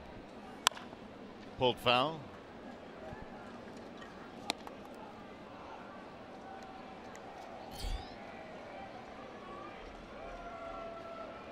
Tigers early on in this game trailed 3-0. They fell behind but mounted a comeback here tonight. They currently lead by 3.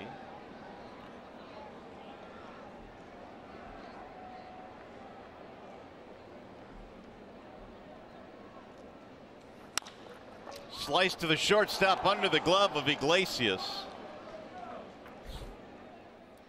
That'll be a leadoff single.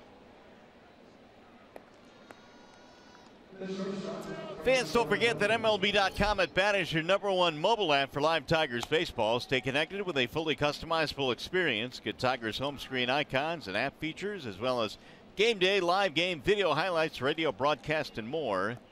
Download MLB.com at Bat today. Wilson now looking for the double play ball as Franklin Barreto stands in.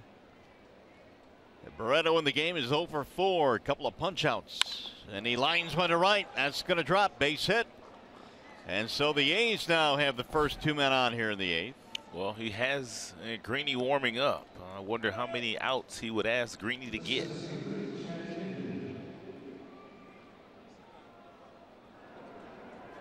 McCann out to the mound.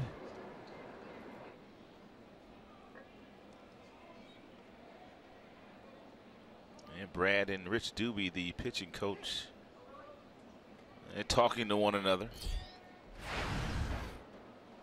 trying to decide how to piece this one together to get this win.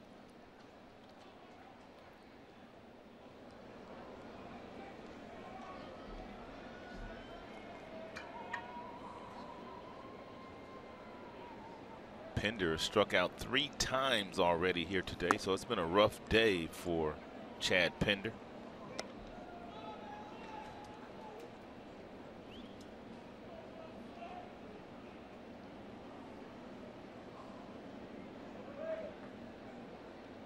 These A's aren't going quietly, are they? Not at all. And this entire series, they've been swinging the bats. Tigers in their last 3 series have played against 3 of the hotter teams in the baseball. The White Sox came in hot. They were in Cleveland before they played the White Sox, and we know how hot that Cleveland team was. And then these A's roll into town. They've won 9 out of their last 12. Pinder waits on a 1-1. In there, 1-2 now on Chad Pinder. Pinder must be a guess hitter because he's already punched out twice looking, and he just took a fastball that was right down the middle.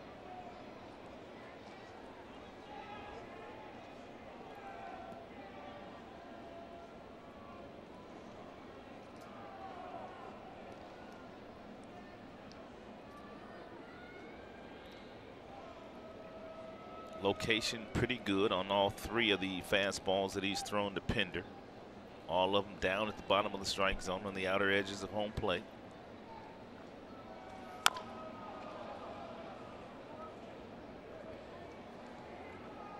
Another one at the bottom of the strike zone. Willie trying to get that ground ball, double play.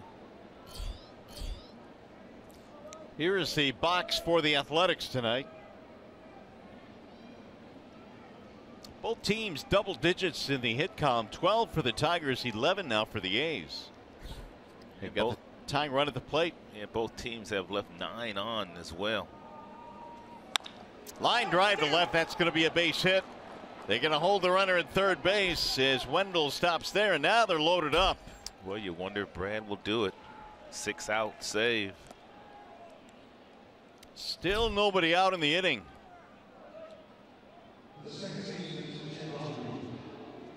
I mean, we've seen 5 out saves.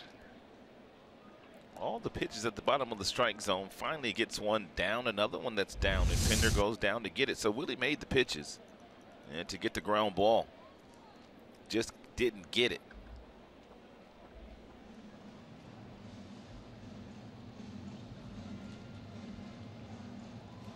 And Rich Doobie out there to have a little confab now with the bases loaded. Tying runs are on, nobody out.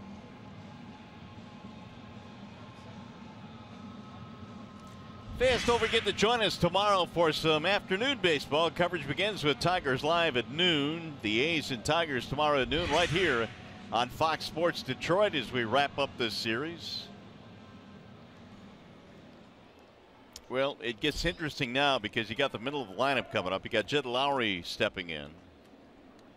Wendell, Barreto, and Pinder on the bases. And as good as a lot of the Athletics are at hitting homers, Lowry might just be their best hitter. All-around hitter. Driven foul. And we showed you earlier in these types of situations, runner on third, less than 2 outs. Lowry is good about 60% of the time. The league average is 50%. So he's a little bit better than league average. I've never seen so many people smile over getting those foul balls. It's amazing. She's born smiling. Uh-oh. That ball hit in the air to right field. Castellanos going back. He looks up, and it's going to be a grand slam home run. Whoa. Jed Lowry has just slammed Wilson here in the 8th, and the A's have taken the lead.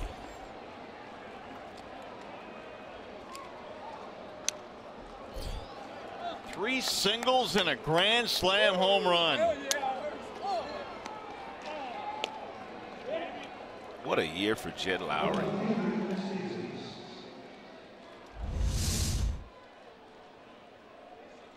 '89-mile-per-hour cutter that he just kind of turns on and gets enough of it to go over Castellanos' head into the right field seats.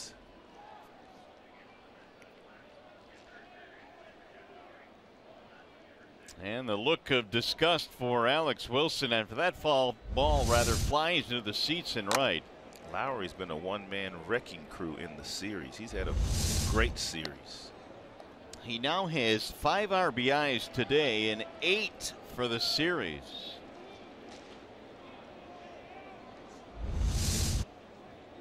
A 4-run 8th inning, 9-8 in favor of the Athletics. I know Brad was probably hoping Mario to get at least 1 out of Willie so he could go to to Green to try to help them get this save, but it's kind of tough to have your closer get 6 outs for you. Yeah. He's done 5 with Green. He's done 4 several times with Shane Green, but you just get the feeling that he didn't want to put him in that situation because he would have gotten him because Green was ready to pitch. 0-2 meanwhile on Chris Davis. Now the other problem here for Wilson is his pitch count is up to 31 now. Yeah, and now they got somebody else up in the bullpen, so they won't even use Green now.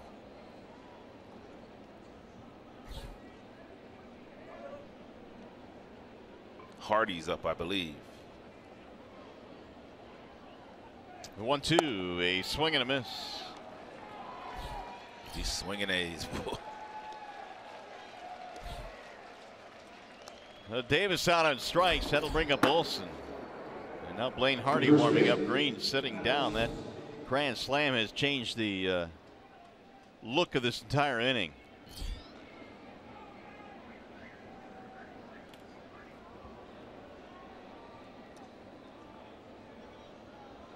That's going to be it. So Willie is going to throw 32 pitches and getting just the one out here. The grand slam home run by Jed Lowry has given the Athletics the lead again. And they hadn't had it since earlier in this game.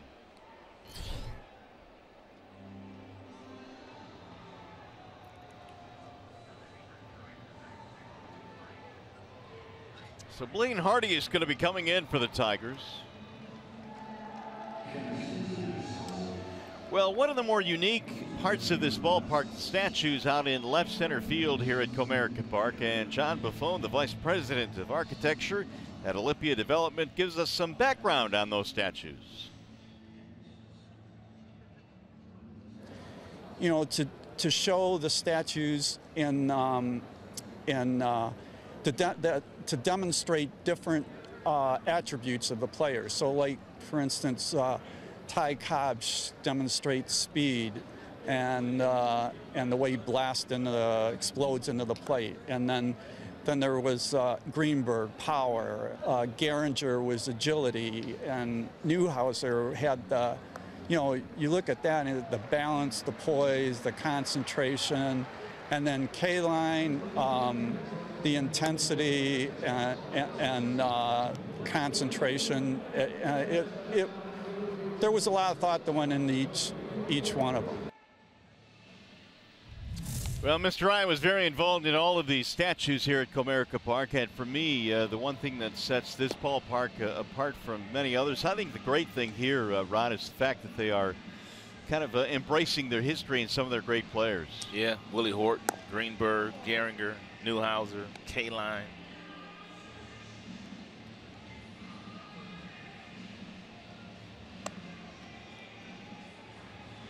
So Blaine Hardy now is going to come in for the Tigers here in the 8th inning, and the A's have taken the lead. Here are the numbers on Blaine. And Blaine pitching in his 31st game of the year. He's been up and down a couple different times this season. Overall, a .590 earned run average in the big leagues. Matt Olson will step in. 32 pitches for Alex Wilson. He surrendered 3 singles, a slam, and then he struck out Davis. Hardy's got all 4 pitches, even though he pitches out of the bullpen. Fastball will top out at about 91. He also throws his slider about 13% of the time, along with the curveball, and throws that changeup about 28% of the time, but more to the right-handed batter than to the left-hander with that changeup. Popped up right side of the infield. Navarro calling off Kinsler. That'll be the second out of the inning.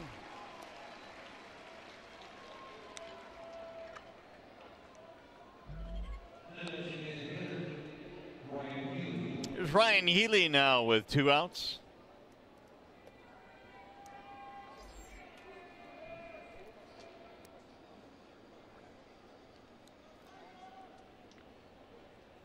You got to admit, Rod, for a ball club, this A's team that came in with just 67 wins, man, this is a ball club right now down the stretch. It's all these young guys showing what they can do at this level. Well, you got a bunch of hungry guys, and they know that they're rebuilding, and just about every last one of these guys know that they have a golden opportunity of making their team next year.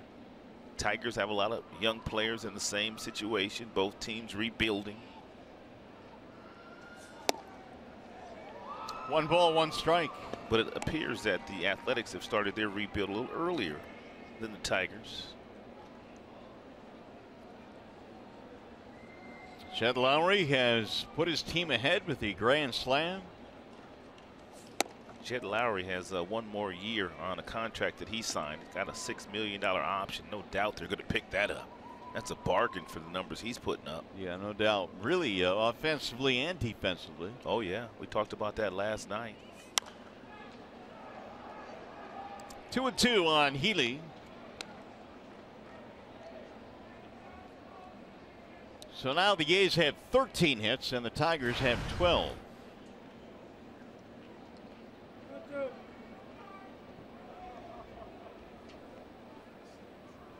Here's the 2-2 and a swing and a miss. That'll finally end the inning. Damage has been done though, and it came off the bat of Jed Lowry. His 14th home run of the year is a grand slam into the seats in right. A's back up by 1.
A's have scored 6 of their 9 runs in the last 3 innings. They've taken the lead now, and here's the upcoming matchup presented by Wallside Windows. Tomorrow going to be Daniel Medingen and Anibal Sanchez for the Tigers. And, well, Tigers desperately need a good start tomorrow. Well, he pitched well his last time out. 6 brilliant innings for Sanchez against the White Sox. He had 11 strikeouts in that game. He was first pitch strike on nearly all the hitters, and he had 9 0-2 counts in that game. So it was one of the better games that Anibal has pitched all season.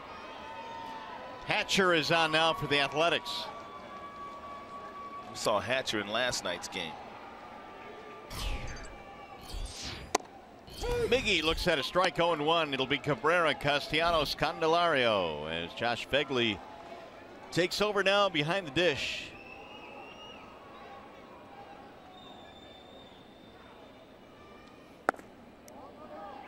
One ball, one strike. 9 runs, 13 A's hits, 8 runs, 12 Tigers hits. Each team has had a 4-run inning.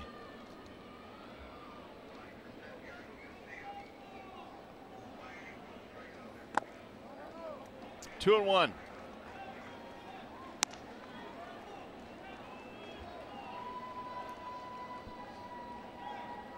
Casilla, a 1-2-3 7th, hands the baseball over to Hatcher.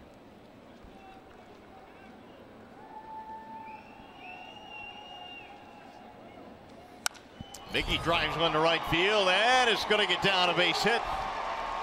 And Cabrera has a 3-hit game. Tying run is on. That'll bring up Nicholas Castellanos. And Nicholas Castellanos was 0 for 3 before stepping to the plate in the 6th inning, and with 2 strikes, he went into his 2-strike approach, and he hit his 23rd home run of the season. He hit it off Michael Brady, and now he'll face Hatcher here in the 8th. Actually, that's the 24th home run of the season for Nicholas. 16-game hitting streak.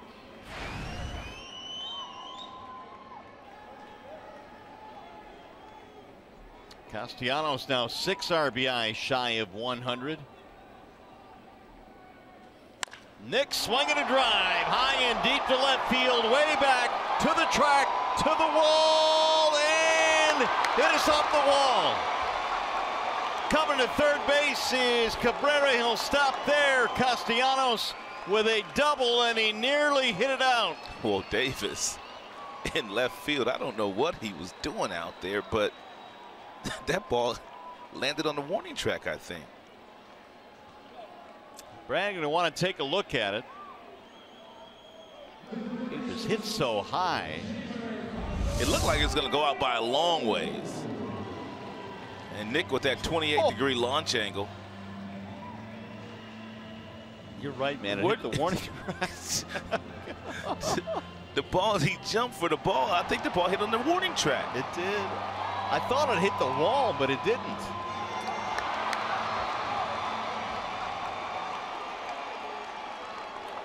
Nick thought it was out. He was sure it was out. I was too. Oh, he had a couple more steps to take, but the Tigers will take it for sure.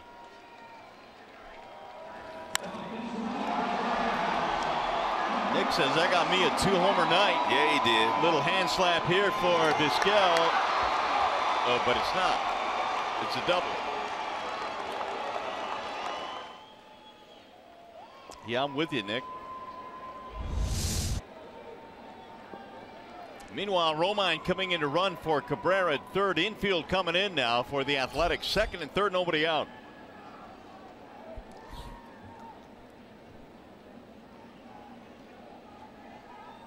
Here's Candelario trying to give the Tigers the lead again with the base hit.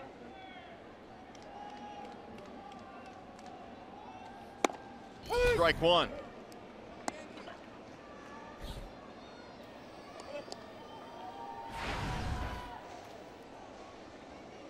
Chambers single walk.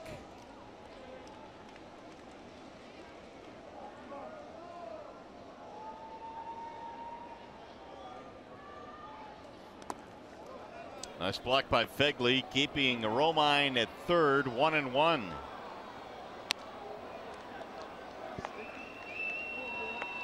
Cabrera got his start with a single, doubled by Castellanos.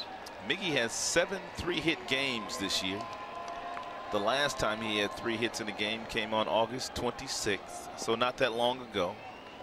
Rain starting to fall. Of course.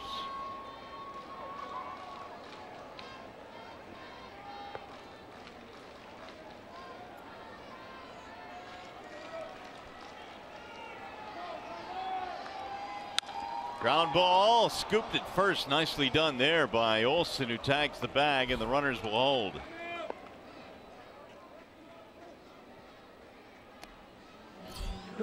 You wonder what Bob Melvin will do here with the left-hander Navarro. If he'll put him on and play for 2 off the bat of James McCann, or if he'll simply leave his infield in. Ball 4, so he's going to play for the double play. It's going to be walked intentionally here. It'll bring up McCann.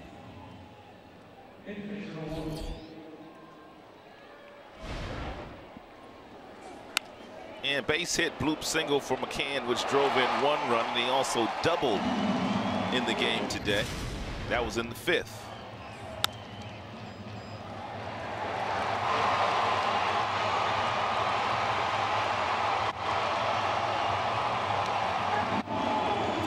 RBI day for McCann, and we'll see if he can deliver now. They are loaded up with 1 out. Back with 2 grand slams in his career. Tigers 4 out of 7 with runners in scoring position tonight.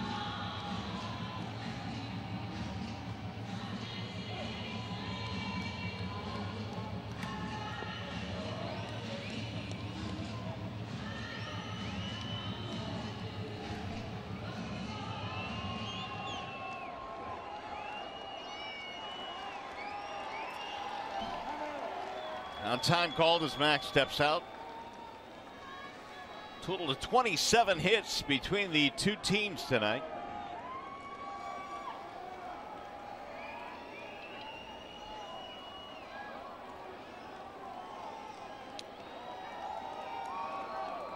A's took the lead with a 4-run 8th. Tigers trying to answer.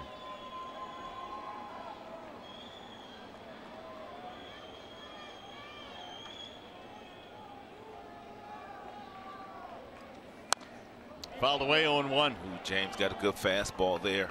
91. He was waiting for it too. Just couldn't barrel it up.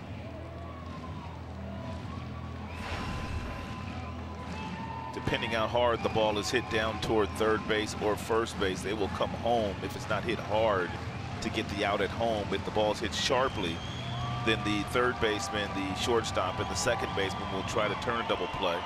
If it's hit to first, Olsen will come home to get the force.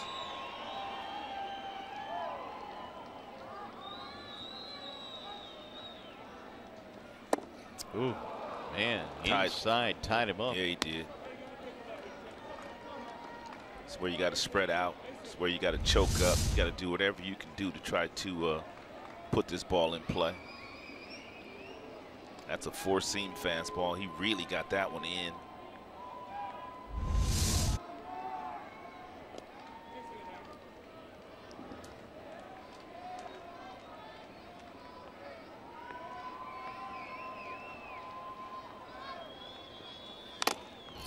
Ooh, look out.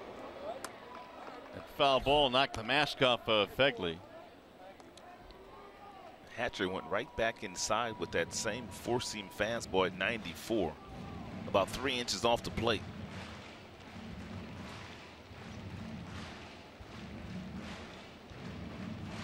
Tigers have him loaded here in the bottom of the 8th, down by a run, 1 out.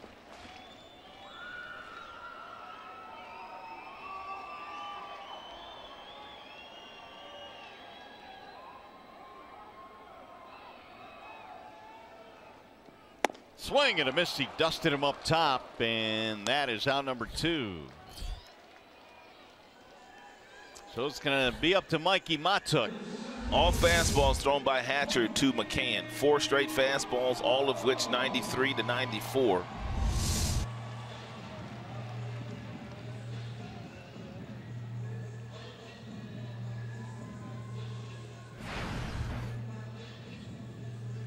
Mikey, 2 plate appearances in the game. Milwaukee to pop up. He entered the game as a pinch hitter and stayed in center field for Tyler Collins. Now time called. Phegley goes out to the mound.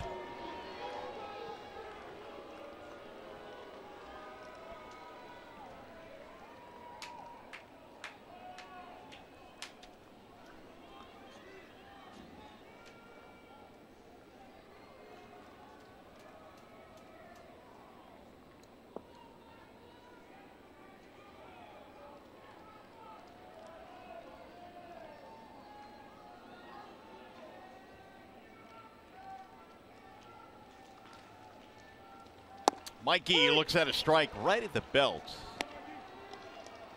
Matuk trying to deliver a huge hit here in the 8th. Mikey has got some big hits for the Tigers this year. As a matter of fact, just a few games ago against the White Sox, he had a walk-off winner in the 9th inning, base hit right back up the middle. Right man, right spot. The 0-1.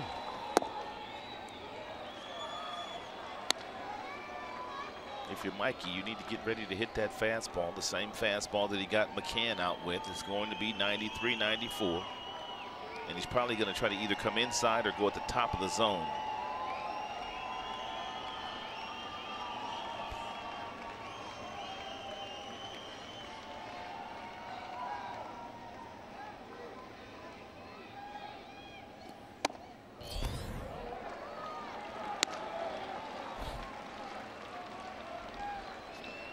Two and one on Matuk. They walked Navarro to try and get out of this mess. They struck out McCann, and now Matuk trying to deliver with 2 outs.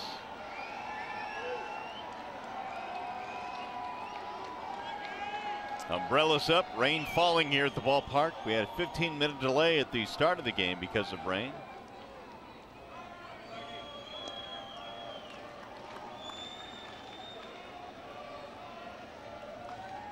Here's the 2-1. Mikey looks at a strike, a slider in there, and now 2-2.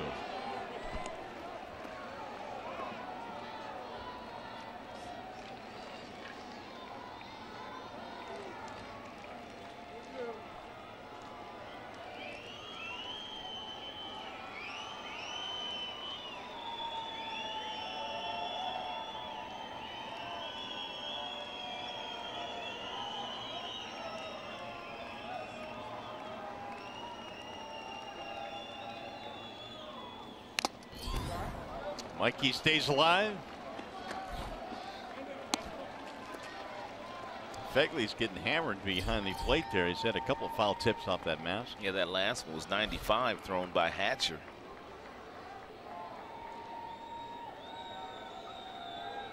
No hockey style mask for Fegley. He's got the old school mask. Got a small chest protector too, looks like.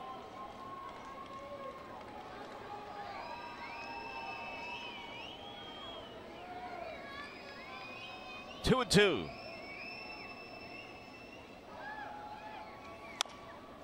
Fouled away. And Josh Fegley used to be a big-time prospect with the Chicago White Sox. Always was a good defender, good game caller. He could throw, but he had problems hitting when he was with the White Sox. The ponchos are coming out now. I haven't seen you in yours all year. Huh? What do you mean? Your poncho. Fortunately, we're covered here in the booth. No need for it.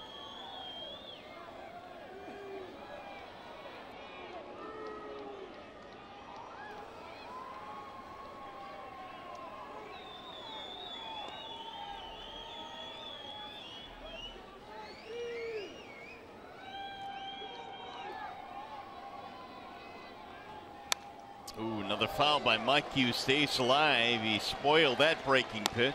This has not been a 14 pitch at bat for Montook, but it's starting to look like that at bat he had a couple of days ago. 14, we will take the same result, won't we? 14 pitch at bat, tripling into that right center field gap.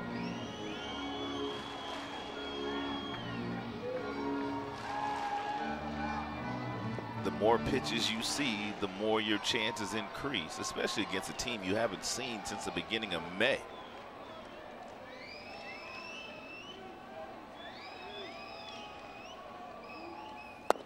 Checked it. Did he go? Yes, he went around. Strike three, and that'll end the threat. And the Tigers will leave him loaded here in the 8th. And Jerry Meals made the call. He's the first base umpire. Ooh. Meanwhile, Castellanos so close, thought he hit it out. Not quite. Still 9-8.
Call Sam update. We're getting you ready for the Tigers Live post-game coverage. A little bit of everything here at the ballpark tonight.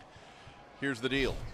We don't want a little bit of everything. We would have been happy with a lot of nothing when the Tigers had themselves a very nice lead here tonight. Yeah, and you was hoping that the Tigers was able to keep the lead, and they just wasn't able to. Alex Wilson, 89-mile-per-hour cutter, didn't quite get it in there, Keats, and Jed Lowry went big fly, grand salami style. All the post-game reaction coming up, hopefully after a rally in the 9th, guys. Still have time. Thanks, boys. As we go to the 9th inning, it's fouled back out of play by Matt Chapman. It'll be Chapman, then Smolinski here in the 9th inning. Tigers down by a run, 9-8. Playing Hardy came on, got the final 2 outs in the 8th inning, and there's a ball inside, 2-1.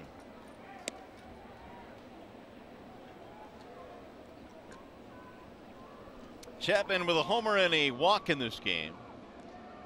Here's a 2-1 pitch, and it's popped up foul, back out of play. We've had 27 hits between the two teams. The big stat now for the Tigers, the 12 men left on base. Yeah, 12 lobs. Including the bases full in the bottom of the 8th. They also left the bases full in the 4th as well, partner. Down goes Mr. Chapman, 1 gone. Smolinski will get his first at bat.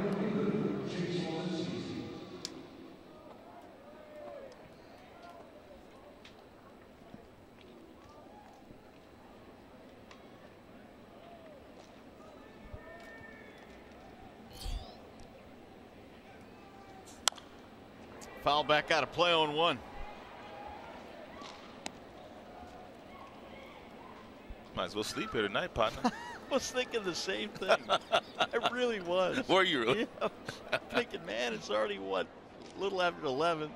We might as well get the cots out and just belly up. A day game tomorrow. Have a little slumber party. Well, let's not go that far. There's a high pop-up, shallow center field. Who wants it? Kinsler, and it's going to be Matuk. 2 gone.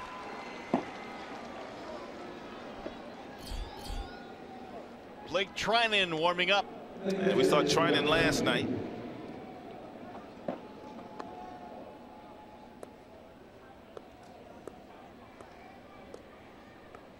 Trinan walked a couple of guys. He throws hard, man. He got fastball, got up to 99 miles an hour last night. Here is Fegley with 2 outs. And ball 1 high. Tigers will have Iglesias, Kinsler, Presley in the 9th inning.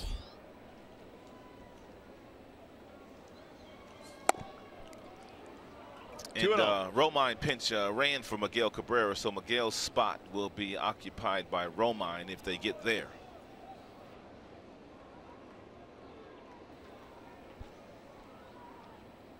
Now the 2-0. 2-1 on Fegley.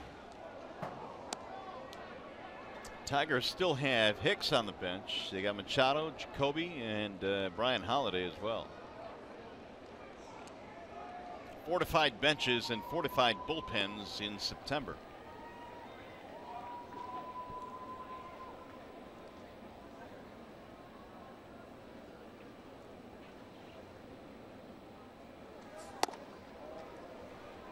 Three and 1.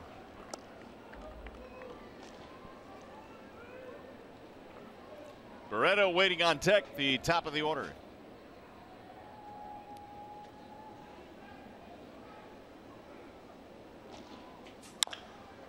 To left center field, that'll get down, a base hit. Presley will get it back in. 2 out single for Fegley.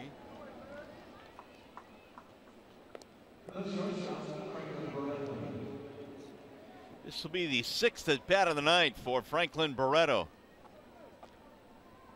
He was part of that 4-run rally in the 8th. He singled ahead of the grand slam by Lowry.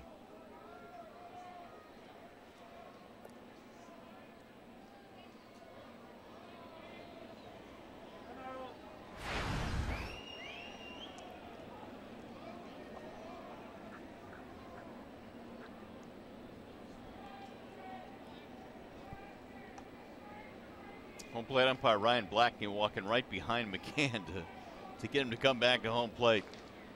Been a long night for the home plate umpire as well.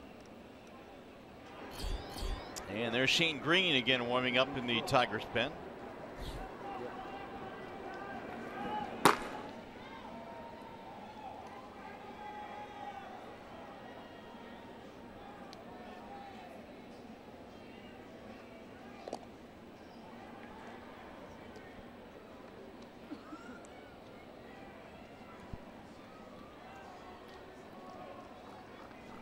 Barreto has a single in 5 at bats.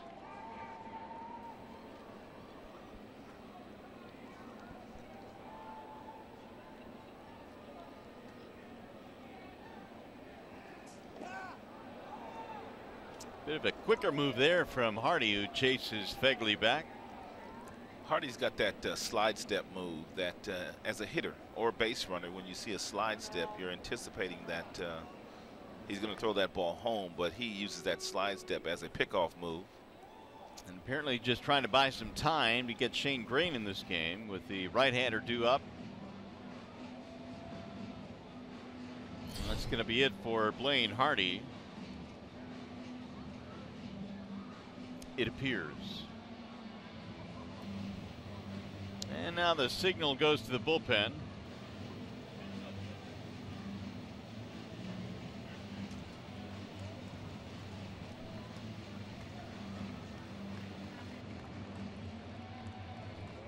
So Shane Green comes rolling into the ball game now.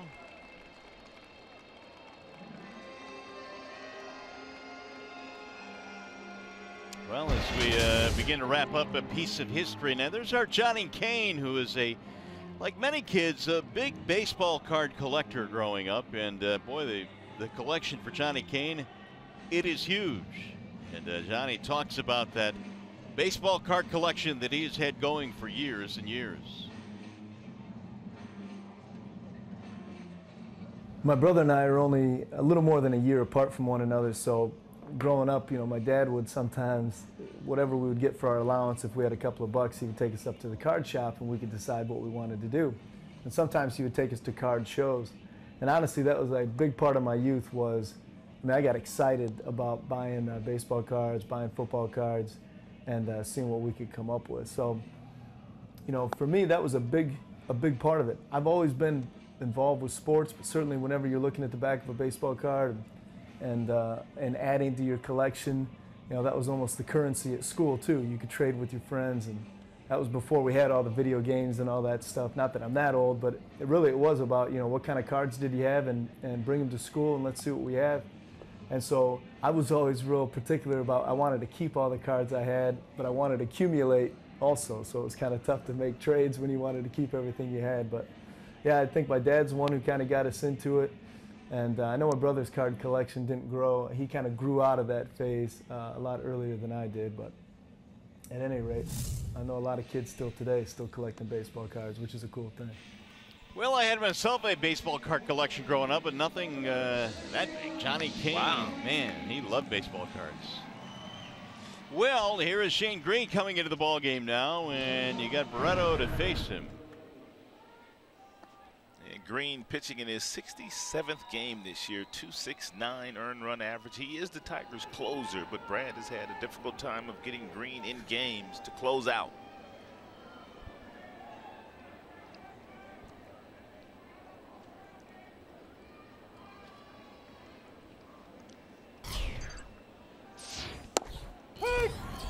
Brad had Shane Green warming up in the 8th inning when the inning started, but I'm sure Brad will say after the game that he just didn't want to bring Green in for a 6-out save after Alex Wilson got in trouble.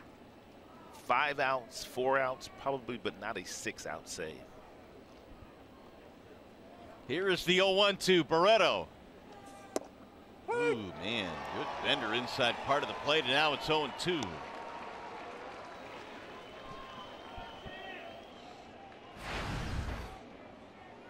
Single and 5 at bats for Franklin Barreto, batting .200 at the major league level. .290 at AAA this year.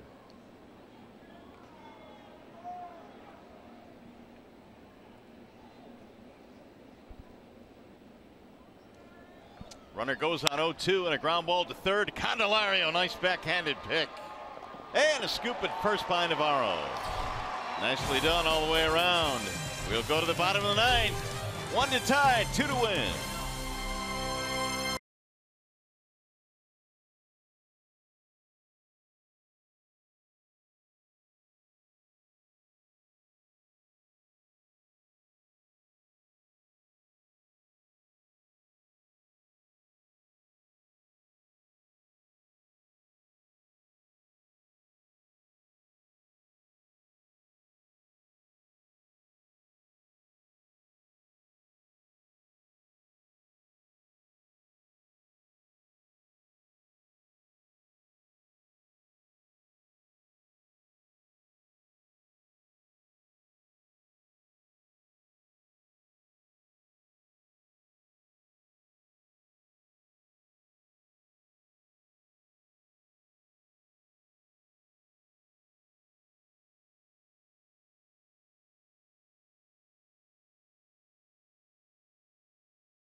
Lots of home run balls in this contest here tonight. They got it going really early in this game. It was the second inning when the two Matts got it done. That would be Olsen and Chapman, their first baseman and their third baseman.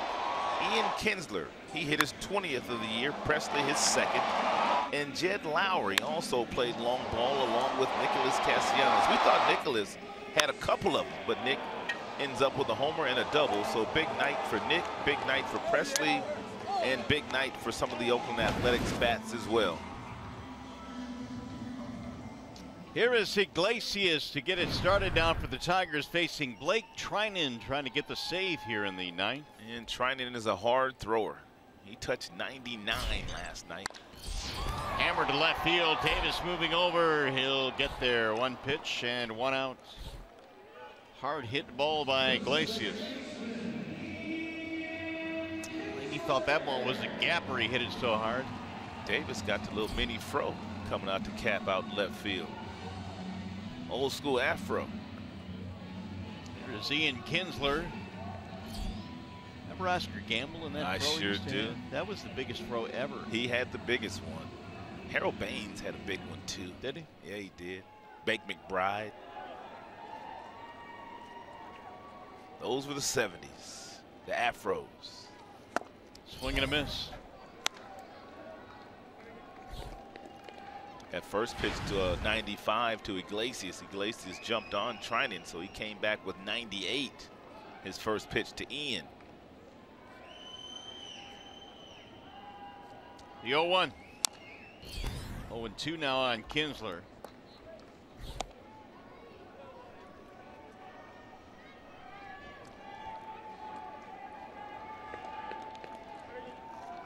Trinan replaces Hatcher, who wiggled out of a bases-loaded one-out jam in the 8th. Oh, man, got him strike 3. Ian knew it, breaking ball, and there are 2 gone.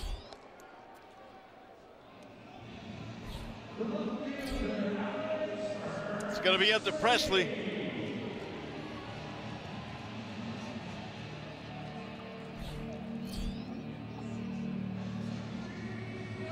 If Presley gets on, you still have Hicks, who has some thunder on the bench. Romine is getting ready to walk up to the on-deck circle, who pinch ran for Miggy.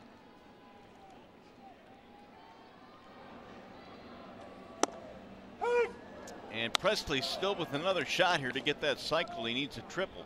And Trinan's thrown all strikes. 5 pitches, 5 strikes, 3 fastballs, and a couple breaking balls. That was not the case last night for Trinan.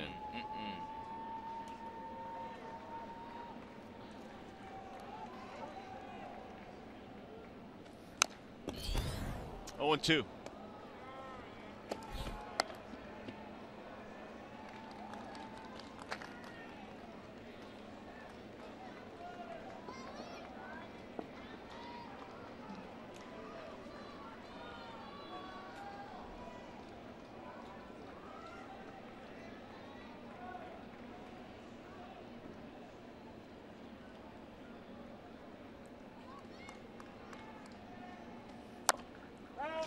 Chop fouled at home plate.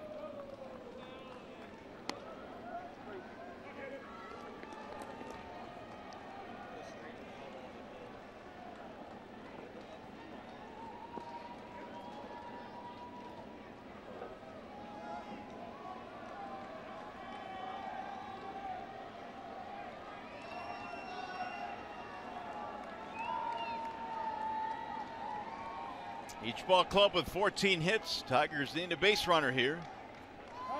Down by a run in the bottom of the 9th.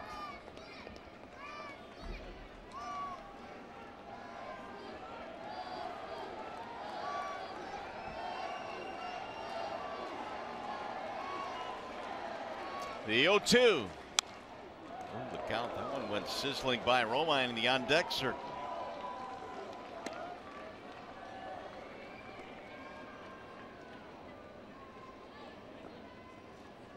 So now Trinan, all 8 pitches strikes.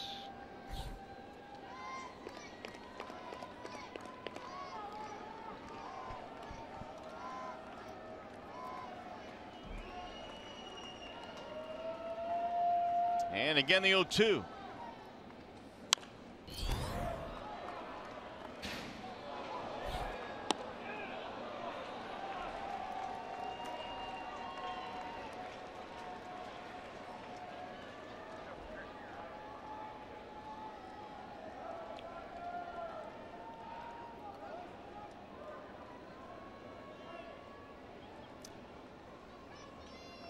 5 relievers used tonight by the Athletics. Trying to close it out. Again, the 0-2, and it's low. 1 ball and 2 strikes.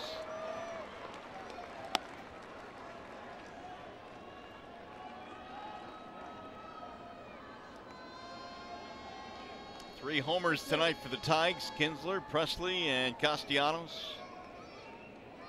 3 RBI night for McCann.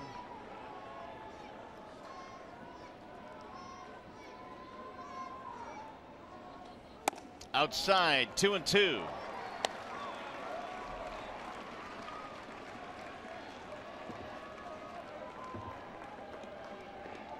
And now it's crowded better than 23,000 tonight. Some diehards are still here.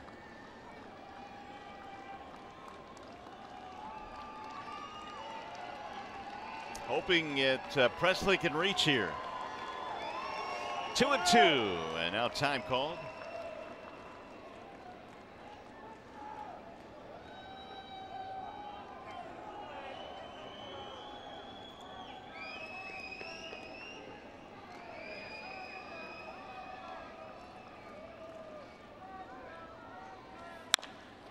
Back up the middle into center, a base hit. And a 4-hit night for Presley, who keeps it going for the Tigers. Tying run is on. And now Romine will get an at bat.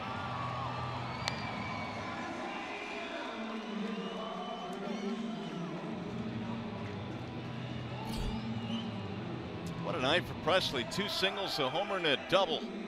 He does his best work when Brad puts him in that number 2 slot. Now Jacoby Jones will come on a pinch run for him.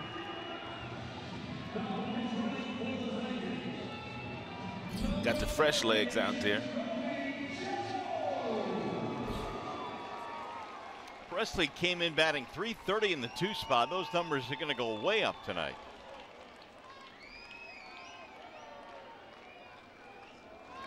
So the tying run is Jones at first, and here is Romine.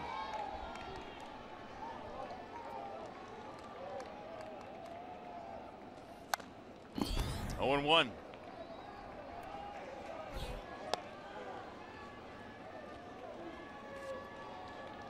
That is the 15th Tigers hit, 14 for the Athletics.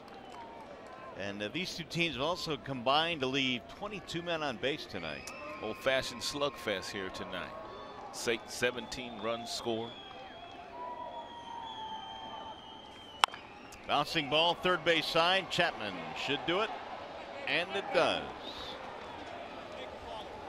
A's won it tonight, 9-8. Now we send you to the Call Sam Studios. John Keating with Tigers Live postgame. All right, Mario, thank you. Disappointing finish. The Tigers were slammed in this one. They had it in their pocket, and it quickly went away. We'll talk of that. Meanwhile, the streak continues for Nicholas Castellanos. Now 16 consecutive games with at least a knock, and he had a big fly here tonight. You'll hear from Brad Ausmus, his reflections back on this one. And it was a historic night in Major League Baseball, and that came around here to Comerica Park. All that next on Tigers Live.